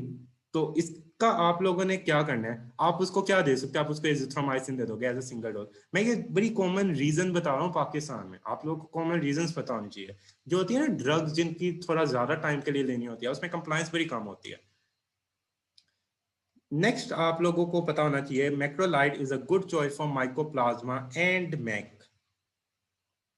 ये माइकोबैक्टीरियम एवियम कॉम्प्लेक्स है। ये वाली जो बताएं माइकोप्लाज्मा के लिए, से पहले कौन सी ड्रग्स और थी जो माइकोप्लाज्मा को ट्रीट कर रही थी? कंप्लायंस होता है कि आप अगर कंप्लायंस हो, मतलब इसका मतलब ये होता है कि वो पेशेंट को जो इंस्ट्रक्शंस दी गई है, ड्रग दी गई है, वो उसको फॉलो कर रहा है। और अगर कोई पेशेंट नॉन कंप्लायंट है, इसका मतलब है उसको आपने कोई ड्रग दिया, वो अपनी मर्जी से, आप लोगों ने मीम बड़ी देखी होगी कि मैंने दवाई 10 बजे लेनी थी, मैंने 6 बजे ले ली ताकि मैं बैक्टीरिया को सरप्राइज कर दूं। तो जब पेशेंट सरप्राइज करता है बैक्टीरिया को, फिर बैक्टीरिया ज्यादा अच्छे से आते हैं उसको हथियार लेके। तो ये मसला होता है, ये बात याद रखनी है कि कंप्लायंस बहुत जरूरी होती है in case of antibiotic, otherwise it will bacterias will become resistant. तो ये बहुत इंपॉर्टेंट पॉइंट है। इसके एडवर्स इफेक्ट्स पे अब आते हैं। इसके एडवर्स इफेक्ट में ना ये जीटी लिखा हुआ है, क्यूटी प्रोलोंगेशन है। क्यूटी प्रोलोंगेशन से क्या होता था, ये मुझे बताएं। क्यूटी प्रोलोंगेशन से क्या होता था? टोर्सार्ड्स डी पॉइंट। अब मुझे बताए, कोई बंदा है, उसको आप लोगों ने पढ़ा हुआ है, कंजेनिटल भी थी, आप मुझे बताए कोई ऐसी ड्रग है जो पहले से क्यूटी प्रोलॉन्ग कर रही है, उसके साथ ये ड्रग देंगे जो क्यूटी प्रोलॉन्ग करती हो? You won't give that drug जो क्यूटी प्रोलॉन्ग करती हो। कोई हार्ट का पेशेंट, आपको देख के देनी होती है ये ड्रग्स। एजिथ्रोमाइसिन ऐसे इतना ज्यादा नहीं करती, जो इरिथ्रोमाइसिन है ये काफी करती है। एजिथ्रो विद क्लोरो हाइड्रोक्सी क्लोरोक्वीन वो ज्यादा करती है। लेकिन इसका क्यूटी प्रोलोंगेशन मैक्रोलाइड का one of the important side effect है। फिर इसका एक इंपॉर्टेंट और साइड इफेक्ट है एक्यूट कोलिस्टेटिक हेपेटाइटिस, ये क्या रखना है, और गैस्ट्रिक डिस्कम्फर्ट मैंने आपको बताया। और मोस्टली आप लोग देखना, जो ये ड्रग्स है ना, ये गैस्ट्रिक डिस्कम्फर्ट के साथ स्किन रैश भी करवा रही होती हैं। तो अगर कोई साइड इफेक्ट याद है ना, एक दो इंपॉर्टेंट याद रखा करें, गैस्ट्रिक डिस्कम्फर्ट और रैश लिख दिया करें, कुछ ना कुछ मिल जाएगा। ये तो बड़े इंपॉर्टेंट है। बाकी सेंसिटिविटी भी बेसिकली रैश ही होती है। GIT, GIT gastrointestinal tract, GIT आपकी जो, अच्छा। अब ना इजिथ्रोमाइसिन और इरिथ्रोमाइसिन का समटाइम्स में पूछा जाता है कि डिफरेंस बताओ थोड़ा सा। तो इसका ना डिफरेंस में आप एक तो लिखेंगे कि जो इरिथ्रोमाइसिन होती है इनहिबिट करती है P450 को, साइटोक्रोम P450। जो इजिथ्रोमाइसिन होती है वो नहीं करती। फिर एक आप लोग बता सकते हो कि इसकी 2 to 6 आवर्स इनिबिशन होती है, और इजिथ्रोमाइसिन की कितनी है हाफ लाइफ? 2 to 4 days. ये डेज याद रखना है आप, इसकी डेज में है, नॉट आवर्स। 2 to 4 days. तो ये काफी ज्यादा हाफ लाइफ है इसकी। ज्यादा हाफ लाइफ का आपको फायदा होता है, ऑब्वियसली आपको कुछ जगह पे फायदा होता है, कुछ जगह पे नुकसान भी होता है। इजिथ्रो का आप लोग 2 से 4 दिन की हाफ लाइफ है। फिर इरिथ्रोमाइसिन की बिलियरी एलिमिनेशन है। लेकिन अब इजिथ्रो की मैं आपको एक बात बताने लगा हूं, इसको गौर से सुनना। आपकी बुक में लिखा हुआ है elimination mainly in the urine slowly unchanged form. But अगर इंटरनेट सोर्सेज पे देखें ना, तो वो कहते हैं कि कुछ बिलियरी एक्सक्रीशन होती है, मेन वो बिलियरी को लिखते हैं, साथ वो कहते हैं किडनी से होती है। तो अगर डिफरेंस में आए ना, तो आप लोग अपने बुक के अकॉर्डिंग फॉलो कर सकते हो। लेकिन मैंने आपको साथ बता दिया कि इंटरनेट पे ये थोड़ा सा डिफरेंस है। मैं बिग कैटजंग से एक बार कंफर्म कर दूंगा कि उधर क्या क्या लिखा हुआ है। मिनी में उन्होंने यही लिखा हुआ है, elimination mainly in the urine slowly. But according to the internet sources कुछ बिलियरी एक्सक्रीशन है, कुछ अनचेंज्ड फॉर्म से किडनी से निकलती है। तो ये दो तो बड़े इंपॉर्टेंट है ना, जो नीचे वाले हैं, ये तो याद रखें। इसमें आप बिलियरी मेनली होता है, इसमें आप बता सकते हो कि यूरिन से भी निकलती है, साथ बिलियरी भी लिख देना कि इससे भी निकलती है। तो ये इसके कुछ हो गए डिफरेंस। अब मुझे आप लोग इसके बारे में बताएं कि इसके बारे में सबसे इंपॉर्टेंट साइड इफेक्ट्स में कौन सा साइड इफेक्ट आपको नजर आया? एक तो हेपेटाइटिस वाला था, साथ एक और बताएं जो हार्ट के रिलेटेड था। क्यूटी प्रोलोंगेशन, ये बड़ा इंपॉर्टेंट पॉइंट है, याद रखिएगा। फिर उसके बाद आप लोगों ने एजिथ्रोमाइसिन में और क्या देखा? एजिथ्रोमाइसिन, कोई बंदा आता है गोनोरिया, फीमेल आती है गोनोरिया और क्लैमिडिया की इन्फेक्शन के साथ, उसको डॉक्सीसाइक्लिन से 7 दिन ट्रीट किया है। उसके बाद अगर वो ट्रीट नहीं होती तो हम कौन सी ड्रग देते थे? तब आप उसको देते थे इजिथ्रोमाइसिन। सही हो गया। और इजिथ्रोमाइसिन कितने दिनों के लिए उसको देंगे? 1 dose, single dose. Single dose से ज्यादा नहीं, सिंगल डोज में आप लोगों ने उसको खत्म कर देना। तो this is about the azithromycin. Erythro macrolides, तो मैक्रोलाइड्स कीजिएगा। और मुझे बताएं कि कौन से नमूनिया में मैक्रोलाइड्स दे देते? किस नमूनिया में मैक्रोलाइड दिए?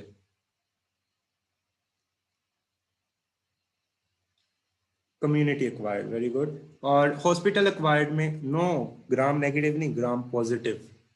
ग्राम नेगेटिव में ग्राम नेगेटिव कौन सा नमूनिया करवाते हैं ज्यादातर?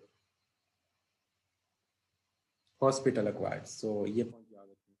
Now we are going to move toward the clindamycin.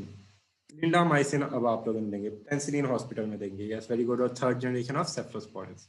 Now we move toward the clindamycin. Clindamycin क्या करती है? बैक्टीरिया की प्रोटीन सिंथेसिस ये भी रोकती है। अब इसका मैकेनिज्म ऑफ एक्शन क्या है? सेम टू द मैक्रोलाइड जो मैंने आपको बताया था, लेकिन ये उससे केमिकली रिलेटेड नहीं होती, लेकिन मैकेनिज्म उसका सेम है। मैकेनिज्म ऑफ रेजिस्टेंस में ये मिथाइलेशन करती है of the binding site of the 50 sweat सब यूनिट। सही हो गया। और ये ग्राम नेगेटिव में एक्ट नहीं कर सकती। तो ये इसके हो गए मैकेनिज्म ऑफ रेजिस्टेंस भी। सो क्लिंडामाइसिन, एक सेकेंड में पीछे स्टार्ट में आपको लेके जाता हूँ।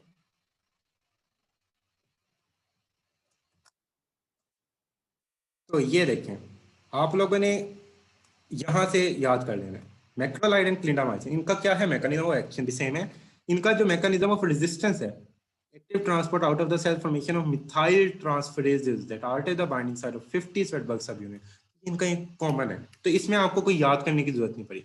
इसका जो याद करना है ना वो मैं आपको बताता हूँ, बड़ा इंपॉर्टेंट, एक कंफर्म एमसीक्यूज और वाइवा बहुत पूछा जाता है, और ये माइक्रो में आप लोग पढ़ोगे। माइक्रो में आप लोगों ने, मैंने लास्ट में एक डिजीज बताई थी, इसको ना याद कर लेना इससे। पेरिटोनाइटिस पता कौन करता है? पेरिटोनाइटिस करते हैं बैक्टीरियोइड्स।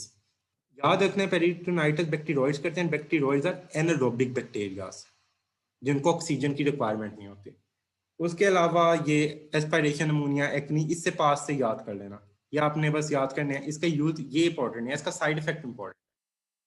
आप लोग को याद है मैंने कोई क्लोस्ट्रीडियम डिफिसाइल एक नाम लिया था और इसकी ड्रग बताई थी, किसी को याद है? क्लोस्ट्रीडियम डिफिसाइल, और मैंने कहा था इसकी क्या ड्रग ऑफ चॉइस और क्या बैकअप ड्रग है। लास्ट लेक्चर में बैकअप ड्रग हमने पढ़ी थी। कौन सी बैकअप ड्रग पढ़ी थी? Vancomycin. Very good. So vancomycin थी इसकी बैकअप ड्रग। और वेंकोमाइसिन जो होता है वैसे यूजुअली आम केसेस में आईवी देते हो कि आप ओरली देते हो?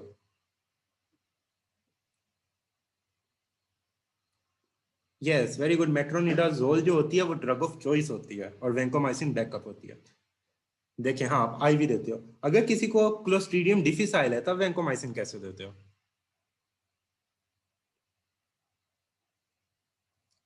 तब आप ओरली देते हो। तब आप ओरली क्यों देते हो? क्योंकि ये किधर की डिजीज है? इसमें क्या इफेक्ट होता है? ये जीआईटी आपके इंटेस्टाइन में आप लोग देखोगे। आप लोग ये पूरा बैक्टीरिया पढ़ना है आप लोगों ने, क्लोस्ट्रीडियम डिफिसाइल। अब ना जो क्लिंडामाइसिन होती है, क्लिंडामाइसिन क्लोस्ट्रीडियम डिफिसाइल करवा सकती है। ये इसका ट्रीटमेंट नहीं है, ये इसको करवा सकती है। पता है क्या होता है? क्लिंडामाइसिन दी जाती है ज्यादातर जब हॉस्पिटल वगैरह होते हैं ना, पेशेंट, हॉस्पिटल पेशेंट्स होते हैं, उनको ड्रग्स दी जाती हैं फॉर एग्जांपल। उसमें से जब क्लिंडामाइसिन देते हैं तो मुझे बताएं, क्लिंडामाइसिन बॉडी के अंदर जो बैक्टीरियाज है, जो जीआईटी के अंदर बैक्टीरियाज है, उसको खत्म करेगा कि नहीं करेगा? कर सकती है। कोई एंटीबायोटिक है वो हमारे गट के बैक्टीरियाज को खत्म कर सकती है। तो जो हमारे गट के बैक्टीरिया वो यूजफुल भी होते हैं कि नहीं होते, या हमें नुकसान पहुंचा रहे हैं? वो यूजफुल होते हैं। होता पता है क्या है? अब ना फॉर एग्जांपल मैं आपको देने लगा हूं, ये आपका गांव है, ये आपके गांव में जमीन है। आप इधर कुछ लोगों को ना बैठा देते हो कि उन्होंने नजर रखनी है, सही है?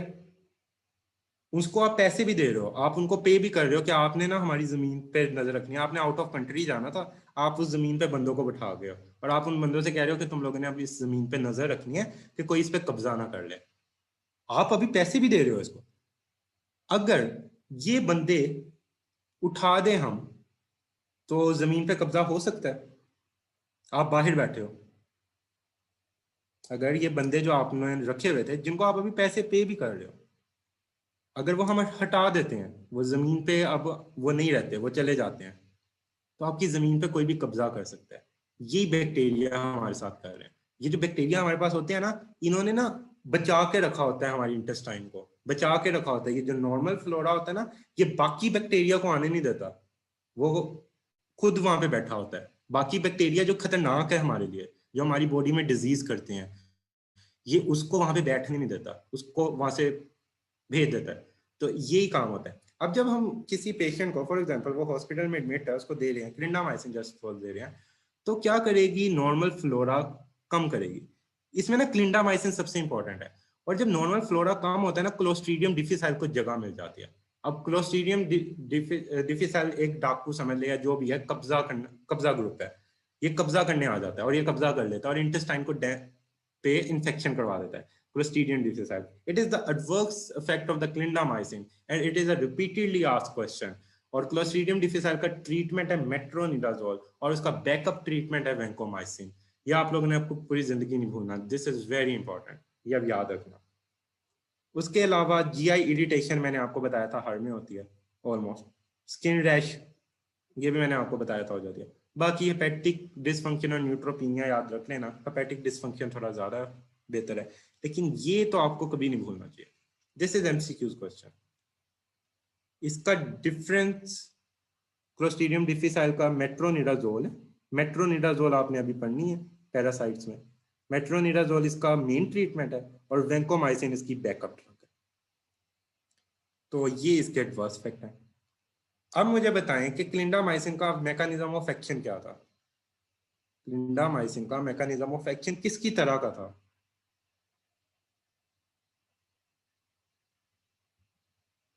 मैक्रोलाइड की तरह का. और मैकेनिज्म ऑफ रेजिस्टेंस किसकी तरह का था?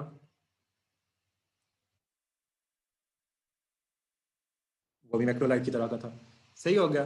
फिर क्लिंडामाइसिन का मुझे ये बताएं कि सबसे इंपॉर्टेंट एडवर्स इफेक्ट क्या था?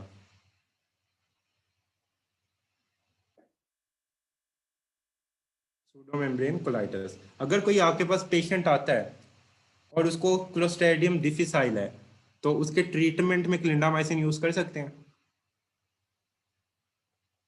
ये बस पॉइंट याद रखना है. ये चीज कंफ्यूज नहीं करनी. क्लिंडामाइसिन एडवर्स इफेक्ट करती है, यानी क्लोस्ट्रीडियम डिफिसाइल करवाती है, उसको ट्रीट नहीं करती. ये अब पूरी जिंदगी याद रखना. ये मैं बार बार मैंने हर उस पॉइंट पे जोर दे दिया जो एमसीक्यूज आता है. और ये प्रॉफ के एमसीक्यूज होते हैं. आप लोग प्रॉफ में बैठ के ये देखना, आपको खुद पता लग रहा होगा हाँ ये एमसीक्यूज बन रहा है. बाकी चीजें इंपॉर्टेंट होती है, लेकिन प्रॉफ में याद रखें जब भी कोई आपने चीज पढ़नी होती है ना, उसमें देखा करें सबसे इंपॉर्टेंट क्या है. एमसीक्यूज हमेशा सबसे इंपॉर्टेंट पॉइंट होता है. मोस्टली अनइम्पोर्टेंट आते हैं, नो डाउट आते हैं, लेकिन जो सबसे इंपॉर्टेंट पॉइंट होता है ना, वो सबसे ज्यादा एमसीक्यूज में पूछा जाता है. तो आपको सबसे इंपॉर्टेंट पॉइंट पता होना चाहिए कि क्या है. तो ये पॉइंट्स आप लोग इन पे टिक लगाएं. ये वाले आपको नहीं भूलने चाहिए, बाकी भी याद करने हैं. ये नहीं है कि बाकी सारे याद ही ना करो. Now we are going to the aminoglycosides. तो ये एक ही बस रह गई है. ये भी हमारे पास प्रोटीन सिंथेसिस इनहिबिटर है. वो करने हैं, वो कल करने हैं. जो पूछ रहे हैं लिंकोसामाइड और स्ट्रेप्टोग्रामिन्स, ये कल के साथ है.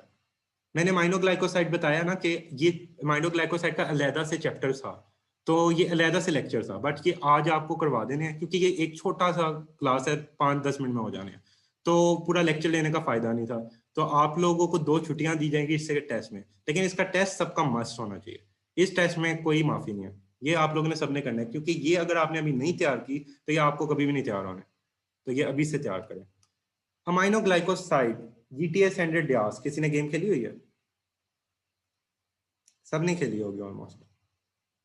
इधर से नाम याद रखने, ये आप लोग बड़े सुनते आएंगे. Gentamicin, tobramycin, amikacin, streptomycin and neomycin. Mycin होते हैं.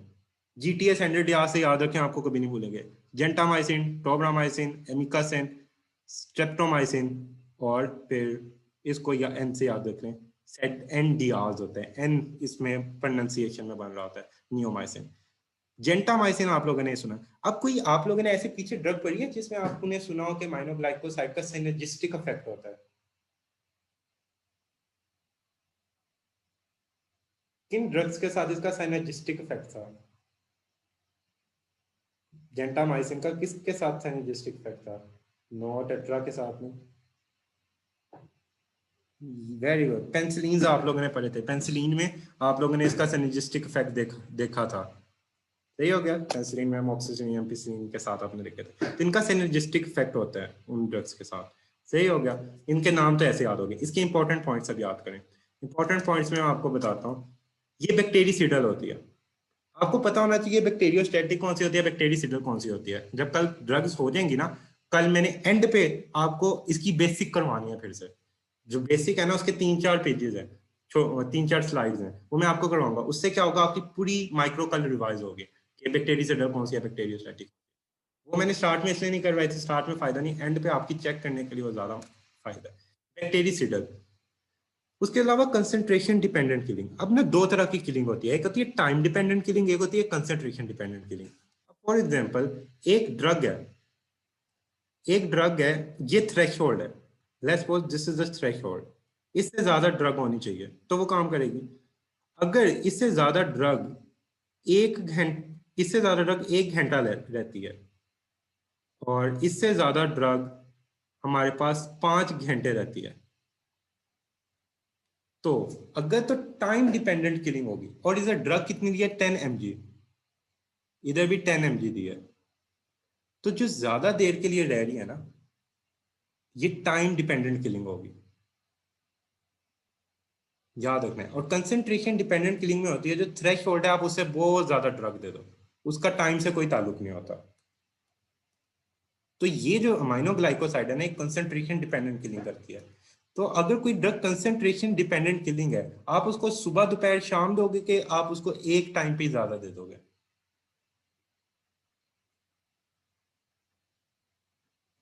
अगर कोई ड्रग कंसेंट्रेशन डिपेंडेंट किलिंग कर रही है, आप उसको एक टाइम पे ज्यादा दोगे कि उसको ज्यादा टाइम से डिवाइड करोगे?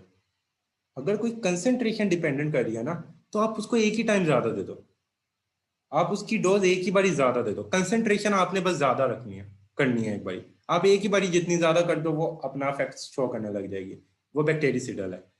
और जो टाइम डिपेंडेंट करती है, जो टाइम डिपेंडेंट होती है, उसमें आपने उसको क्या करना है, उसको एक ही टाइम देनी है कि बार बार देनी है?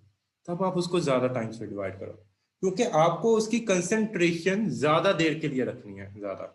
फॉर एग्जाम्पल, आपको एक ड्रग है, वो टाइम डिपेंडेंट किलिंग करती है, तो आप उसको ज्यादा टाइम पे डिवाइड करोगे ताकि थ्रेशोल्ड से ज्यादा कंसेंट्रेशन रहे। अब इसकी एग्जांपल ये है, फॉर एग्जांपल आपके पास एक ड्रग है, ये उसका थ्रेशोल्ड है, वो टाइम डिपेंडेंट किलिंग करती है। For example time dependent killing करती है, उसकी आपने कंसेंट्रेशन दी 20 mg, और उसकी आपने कंसेंट्रेशन दी 50 mg। टाइम उसका 20 मिनट्स बाद उसने कम हो जाना है अपने थ्रेशोल्ड से। तो मुझे बताएं कि 20 mg और 50 mg देने में कोई फर्क है? ज्यादा डोज देने का कोई फायदा हुआ हमें? नो, टाइम डिपेंडेंट किलिंग में ज्यादा देने का फायदा नहीं होना। टाइम डिपेंडेंट किलिंग में ज्यादा ड्रग देने का फायदा नहीं होता। टाइम डिपेंडेंट में आपने बस थ्रेशोल्ड से थोड़ा सा ऊपर रखना है, थ्रेशोल्ड अचीव रखना है कि हर टाइम थ्रेशोल्ड अचीव हो। कंसंट्रेशन डिपेंडेंट में आपको थ्रेशोल्ड का कोई मसला नहीं होता, आप एक ही बारी ज्यादा दे सकते हो, बाद में बेशक वो थ्रेशोल्ड से नीचे आ जाए, लेकिन एक ही बारी ज्यादा दे के आप उससे बैक्टीरिया को मार सकते हो। ये पॉइंट याद रखना है, this is concentration dependent killing and time dependent killing. Post antibiotic effect, इससे कुछ क्या आपको समझ आता है? पोस्ट एंटीबायोटिक इफेक्ट से कोई क्या चीज समझ आती है? पोस्ट एंटीबायोटिक इफेक्ट ये होता है कि आपने एंटीबायोटिक की कंसेंट्रेशन थ्रेशोल्ड से कम हो गया, लेकिन स्टिल वो एंटीबायोटिक का इफेक्ट आ रहा है। ये पॉइंट क्लियर हुआ? उसको कहते हैं पोस्ट एंटीबायोटिक इफेक्ट, कि एंटीबायोटिक कम हो गई है, आपके ब्लड में उसका लेवल डिक्रीज हो गया है, लेकिन स्टिल उस एंटीबायोटिक का इफेक्ट आ रहा है। ये होता है पोस्ट एंटीबायोटिक इफेक्ट। इसकी वेरियस रीजन होती हैं। इसके वेरियस रीजन में ये होती है कि वो रिसेप्टर से बाइंड रहती हैं, कुछ वो रिसेप्टर को मॉड्यूलेट रखती हैं, मतलब ये डिफरेंट इसकी रीजन बन जाती हैं। तो आप लोगों ने याद रखना है पोस्ट एंटीबायोटिक इफेक्ट, ये पॉइंट्स बस इसके आप आना चाहिए। और इसके सिनर्जिस्टिक इफेक्ट होते हैं विद द बीटा लैक्टेम्स। ये इंट्रामस्कुलरली और इंट्रावीनस देते हैं ज्यादातर, क्योंकि हाइपोलैरिटी होती है, तो इसका जीआई साइड इफेक्ट होंगे। इसके जीआई साइड इफेक्ट होंगे अगर इंट्रामस्कुलरली और आईवी दे रहे हैं, तो इसके जीआई साइड इफेक्ट नहीं लिखने। तो जो आईवी और इंट्रामस्कुलर ज्यादा देते हैं उनके जीआई इफेक्ट ना लिखा करें, कोई फायदा नहीं इसका। जेंटामाइसिन और नियोमाइसिन जो होती है ना, ये ओरली या टॉपिकली देखते हैं, ये हम देखेंगे आगे। इसके mechanism of action, bind 30 Svedberg सब यूनिट। अच्छा, इससे पहले 30 स्वेटबर्ग का कौन सा आया था? सिर्फ एक आया है अभी तक 30 स्वेटबर्ग, टेट्रासाइक्लिन। तो ये टेट्रासाइक्लिन के बाद ये आया जो कि 30 स्वेटबर्ग है, बाकी 50 स्वेटबर्ग आप पर गया। इंटरफेयर करेगा इनिशिएशन कॉम्प्लेक्स, ऐसे होता है ना, यहाँ पे 30 स्वेटबर्ग ने अटैच होना होता है, यहाँ पे 50 है, तो इनिशिएशन कॉम्प्लेक्स ही नहीं बनाने देगा। एक इसका mechanism of action. Second mechanism of action, induce miss reading of the genetic code of messenger RNA. Messenger RNA की जो रीडिंग है ना, वो प्रॉपर नहीं होने देगा, उसको मिस रीड करवाएगा। और थर्ड मैकेनिज्म है ब्रेक ऑफ पॉलीसोम्स इनटू मोनोसोम्स। ये इसके 3 मैकेनिज्म ऑफ एक्शन है, and this is SCQ question. सबसे पहला है कि ये 30 स्वेटबर्ग सब यूनिट को अटैच नहीं प्रॉपर होने देगा, यानी ये इनिशिएशन कम्प्लेक्स जो बनता है इसको ये बनने ही नहीं देगा। नेक्स्ट इसका है कि अगर बन जाता है तो ये मिस रीडिंग करवाएगा, ये प्रॉपर मैसेंजर आरएनए की रीडिंग नहीं करवाने देगा। और then break of the polysome into monosome, these are the mechanism of action. ये 3 एक्शंस है, सही हो गया।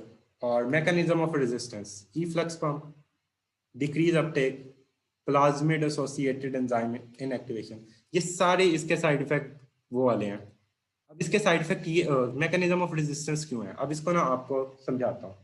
जो ये ड्रग है ना, ये ड्रग ग्राम पॉजिटिव बैक्टीरिया, अब मुझे बताइए सेल वॉल किसकी थिक होती है, किसकी सेल वॉल थिक होती है, ग्राम पॉजिटिव के ग्राम नेगेटिव?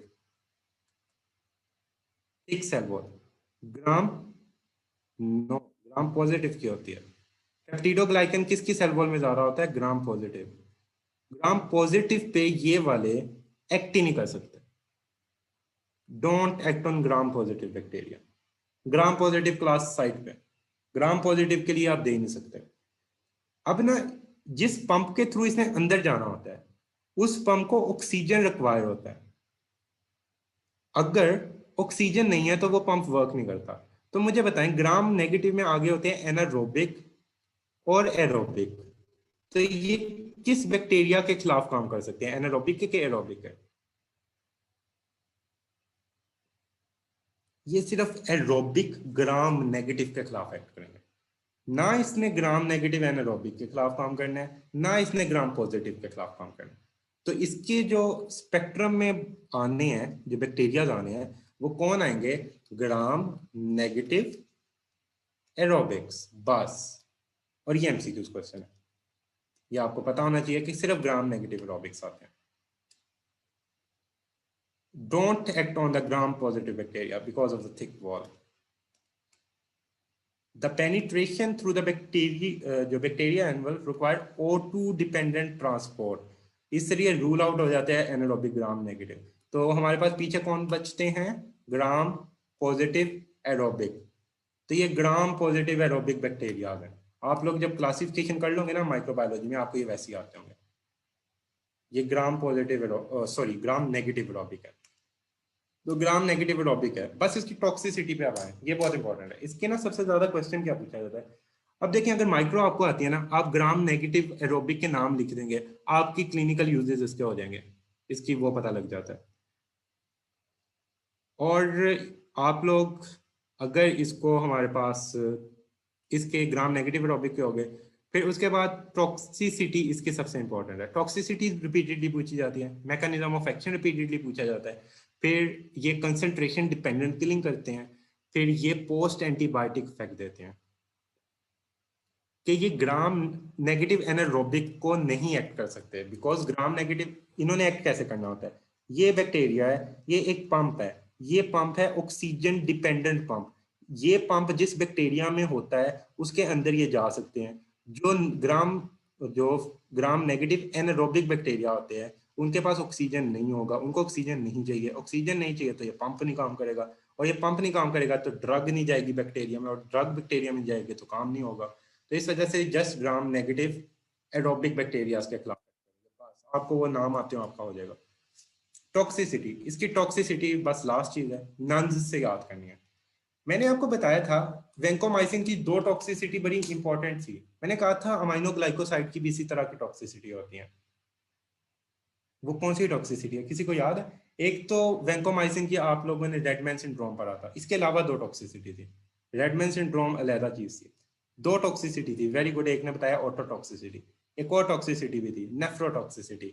अब मुझे बताएं कि आप पढ़ते हो कि पेंसिलिन को अमाइनोग्लाइकोसाइड के साथ कंबाइन कर सकते हैं, एग्री? पेंसिलिन को अमाइनोग्लाइकोसाइड से कंबाइन करते हैं तो वो सिनर्जिस्टिक इफेक्ट देता है, इस बात से एग्री करते हो? वेंकोमाइसिन को अमाइनोग्लाइकोसाइड के साथ कंबाइन करोगे आप लोग? आप लोग वेंकोमाइसिन को इससे नहीं कंबाइन करोगे क्योंकि उसका भी साइड इफेक्ट वही है जो इसका साइड इफेक्ट है। तो अगर आपने ये दोनों ड्रग्स दे दी इकट्ठी, तो अब साइड इफेक्ट का सिनर्जिस्टिक इफेक्ट आ जाना है, और साइड इफेक्ट का सिनर्जिस्टिक इफेक्ट आएगा going to damage the person. अब ये क्या क्या इसके होते हैं, पहला हम देखते हैं, एक एन से बनता है neuromuscular paralysis, risk in myasthenia gravis. आपको मायस्थीनिया ग्रेविस याद है? मायस्थीनिया ग्रेविस में क्या होता था? वेंकोमाइसिन और अमाइनोग्लाइकोसाइड कंबाइन नहीं देते होते।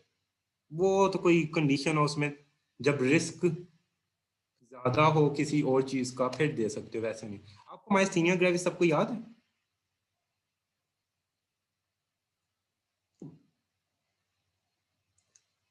मायस्थीनिया ग्रेविस का कोई पेशेंट होगा ना, उसको ये नहीं देनी। ये जो रिसेप्टर्स है ना, जो निकोटीनिक रिसेप्टर्स है, मायस्थीनिया तो अभी क्या आप लोगों ने पढ़ा भी है। इसमें कौन सी ड्रग देते थे? ये तो आप लोग बताएं, बल्कि आप लोग अभी पढ़ के आए हो पीछे। कौन सी ड्रग देते थे मायस्थीनिया के लिए? नियोस्टिगमिन। नियोस्टिगमिन क्यों देते थे? नियोस्टिगमिन क्यों देते थे? सीएनएस नहीं जाती थी, एक तो ये था। It can not cross the CNS blood brain barrier. सही हो गया। न्यूरोमस्कुलर पैरालिसिस अगर हो ना किसी बंदे का, रिस्क इन मायस्थीनिया, तो ये नहीं देनी आपने ड्रग। ये इसका रिस्क है। इसके बारे में आसान है, ओटोटॉक्सिसिटी। अब याद रखना है, ऑटोटॉक्सिसिटी में ना ऑडिटरी और वेस्टिबुलर फंक्शन दोनों आते हैं। ऑडिटरी किससे रिलेटेड होता है और वेस्टिबुलर किससे रिलेटेड होता है? वेस्टिबुलर किससे रिलेटेड होता है? वेस्टिबुलर क्या कर रहा होता है? वेस्टिबुलर क्या कर रहा होता है? Balance, equilibrium. तो ये आपका ऑडिटरी से याद रखना है। ए सबसे ज्यादा जो ऑडिटरी की करवाती है ना, वो एमिका सिम करवाती है, ए से। वेस्टिबुलर टॉक्सिसिटी कौन करवाती है? Personal with the vestibular dysfunction sits to gently tobramycin and gentamicin. ये मैं मॉनिक है, इसका याद रखिएगा। ये ऑटोटॉक्सिसिटी होगी। अच्छा, आप लोगों को एक और ड्रग आप लोगों ने पढ़ी थी, उसमें भी आपने ऑटोटॉक्सिसिटी पढ़ी थी। अब मुझे गलती से सामने ले आई थी, आप लोग बताएं, याद है किसी को, अगर किसी ने नहीं देखा? एक और ड्रग थी, वो टॉक्सिसिटी पढ़ी थी आप लोगों ने। मैंने कहा था कि आगे काम आएगी। आप लोगों ने यस लूप डायरेटिक्स में पढ़ के आए थे, तो पढ़ के आए थे ना ऑटोटॉक्सिसिटी। तो ऑटोटॉक्सिसिटी के बारे में क्या बात हुई थी कि अगर वो है तो आप लोगों को आप लूप डायरेटिक नहीं दोगे। यानी अगर किसी दो ड्रग की सेम टॉक्सिसिटी होती है तो आप वो दो सेम ड्रग्स नहीं देते। You will go for some other drug. Don't give it in pregnancy. Pregnancy में ये नहीं दोगे। Then is nephrotoxicity. नेफ्रोटॉक्सिसिटी में भी नहीं दोगे, यानी नेफ्रोटॉक्सिसिटी ये करती है तो आप लोगों ने इसको नहीं देना। और this is last one is MCQs. जो ये है ना, नियोमाइसिन, नियोमाइसिन ये कॉन्टैक्ट डर्माटाइटिस करवाती है। कॉन्टैक्ट डर्माटाइटिस भी करवाती है। जो नेफ्रोटॉक्सिसिटी करती है उसके साथ नहीं दोगे। You won't prefer it. अब ये है इसके toxic effect. So this is all about this lecture as well. अब आप लोगों से मैं, इस toxicity depend upon two thing, critical plasma concentration और time that this level is exceeded. अब देखें, अगर आप मुझे बताएं क्रिटिकल प्लाज्मा कंसंट्रेशन है, इसका क्या मतलब हुआ कि ये जितनी प्लाज्मा कंसंट्रेशन है उससे कितनी देर कितनी ज्यादा रहती है। अगर आप इसको सिंगल डोज दोगे, यानी एक ही बारी ज्यादा डोज दे दो, तो वो जल्दी कम हो जाएगी। मतलब फॉर एग्जांपल वो ज्यादा देर के लिए ज्यादा रहेगी कि वो मतलब एक टाइम के बाद कम हो जाएगी। एक बंदा है, आप उसको एक ड्रग 3 बारी दिन में दे रहे हो, और एक बंदा है उसको दे एक बारी रहे हो, लेकिन एक ही बारी ज्यादा दे रहे हो। तो मुझे बताएं कि कौन सी ड्रग अपनी ये प्लाज्मा कंसंट्रेशन उसकी कम होगी जल्दी, थ्रेशोल्ड से? जो एक बारी दे रहे हो या जो 3 बारी दे रहे हो?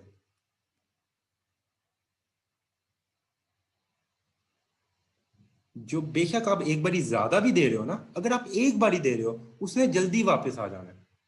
जो 3 बारी दे रहे हो, ये कौन सी किलिंग करवा रही होगी? ये टाइम डिपेंडेंट। अगर आप ज्यादा टाइम के लिए थ्रेश होल्ड से ऊपर रखते हो तो इसकी टॉक्सिसिटी ज्यादा होगी। तो आप इनमें से एक फैक्टर को कम कर सकते हो। अगर आप ज्यादा डोज दे दोगे तो आप एक फैक्टर कम कर सकते हो, आप कम टाइम के लिए उसको ज्यादा रखोगे। क्योंकि अगर आपने एक ही बारी कंसेंट्रेशन ज्यादा कर दी, एक ही बारी कंसेंट्रेशन ज्यादा दे दी, उसने अपना फंक्शन कर देना है। उसको ज्यादा टाइम के लिए ज्यादा रहने की कोई जरूरत नहीं है। उसने एक ज्यादा डोज पे अपना फंक्शन परफॉर्म करवा देना है। तो ये कंसंट्रेशन डिपेंडेंट किलिंग होती है। अब मुझे सारी चीजें रिपीट करवाएं। मुझे ये बताएं कि ये किन बैक्टीरिया पे वर्क कर सकती है? ये किन बैक्टीरिया पे वर्क कर सकती है? On which bacteria they will act? Aminoglycoside. Negative aerobics, not anaerobics, negative aerobics. अच्छा, इसकी टॉक्सिसिटी में कौन सी ऐसी टॉक्सिसिटी है जो वेंकोमाइसिन से रिलेटेड भी है? कौन सी ऐसी टॉक्सिसिटी है? Auto and nephrotoxicity. Very good. अब मुझे ये बताएं कि इसकी कौन सी ऐसी टॉक्सिसिटी है जो लूप डायरेटिक्स की तरह की है? मुझे अब ये बताएं कि जो नियोमाइसिन है, नियोमाइसिन ये क्या करवाती है? कौन क्या चीज करवा सकती है? नियोमाइसिन कॉन्टेक्ट डर्माटाइटिस, यानी ये स्किन पे अगर लगेगी ना, आपकी स्किन पे अगर नियोमाइसिन लगती है तो ये जहां पे लगेगी वहां पे डर्माटाइटिस करवा सकती है। सही हो गया। अच्छा, ये आपका हो गया। फिर आप मुझे इसके बारे में बताएं कि कौन सी है जो ऑडिटरी का मसला करवाती है? ऑडिटरी फॉर कौन सी drug? Amikacin. Auditory for amikacin. और कौन सी करवाती है आपकी वेस्टिबुलर टॉक्सिसिटी में आती है?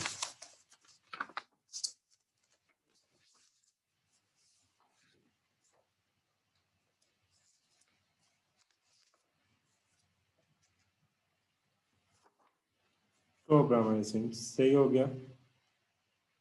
अब जो पेंसिलिन और अमाइनोग्लाइकोसाइड है ना, ये तीन के लिए ना इंपॉर्टेंटली यूज भी होती हैं। मैं आपको बताता हूँ, लिख लें आप लोग।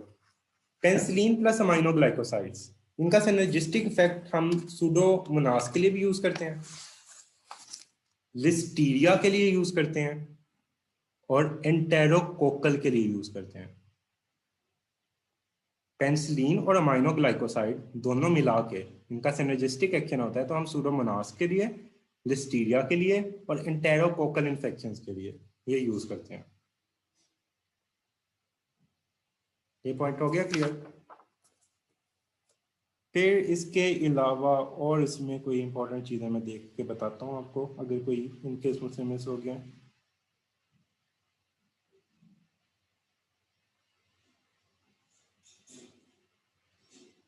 अच्छा, इसका जो मैकेनिज्म, एक आप लोगों ने याद रखना है सुडोमोनास, एक आप लोगों ने याद रखना है लिस्टीरिया, एक एंटेरोकोकल इन्फेक्शन।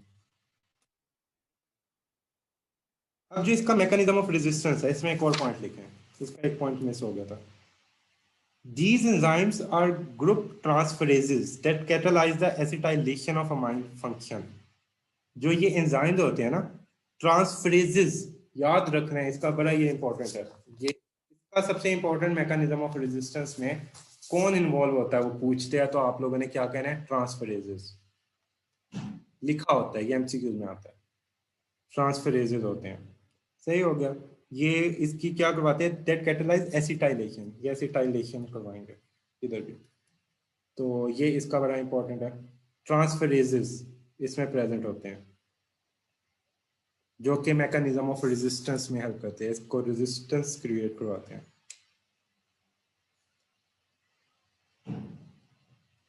फिर इसमें एक ड्रग है स्ट्रेप्टोमाइसिन, इसकी एक पॉइंट लिखना है। और स्ट्रेप्टोमाइसिन का एक पॉइंट और मैं ऐड करवा रहा हूँ। स्ट्रेप्टोमाइसिन का पॉइंट लिखें, इसकी रेजिस्टेंस होती है due to change in ribosomal binding site. ये स्ट्रेप्टोमाइसिन का है, due to change in ribosomal binding site.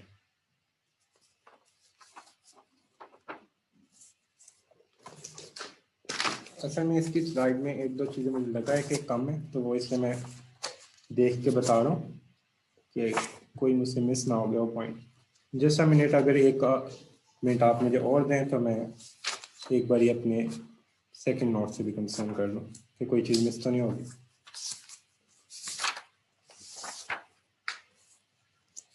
अच्छा जी, इसमें ये पॉइंट भी कवर हो गया। अच्छा, स्ट्रेप्टोमाइसिन, स्ट्रेप्टोमाइसिन जो आपकी एक ड्रग है, यही वाली जो स्ट्रेप्टोमाइसिन के बारे में, इसके बारे में याद रखें आप लोग, ट्यूबरक्लोसिस पढ़ोगे अभी, टीबी। ये टीबी की फर्स्ट लाइन में भी ये ड्रग यूज होती है, स्ट्रेप्टोमाइसिन। स्ट्रेप्टोमाइसिन टीबी में भी यूज होती है, बट ये आप प्रेगनेंसी में नहीं देते, प्रेगनेंसी में नहीं देते, कॉन्ट्रा इंडिकेटेड इन प्रेगनेंसी।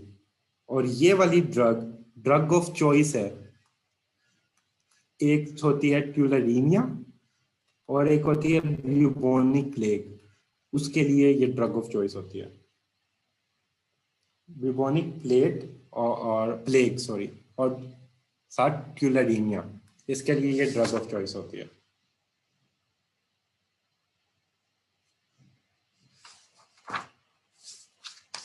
तो दिस इज ऑलमोस्ट कंप्लीट।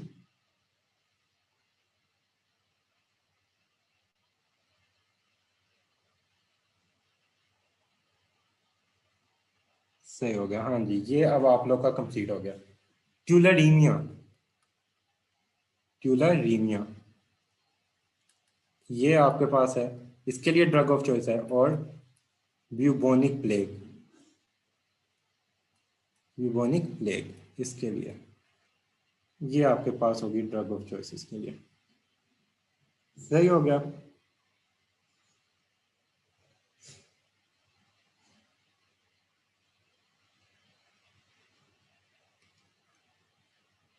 और यस, टीबी में ये फर्स्ट लाइन के लिए यूज होती है, लेकिन टीबी में फर्स्ट लाइन में प्रेगनेंसी में यूज नहीं होती।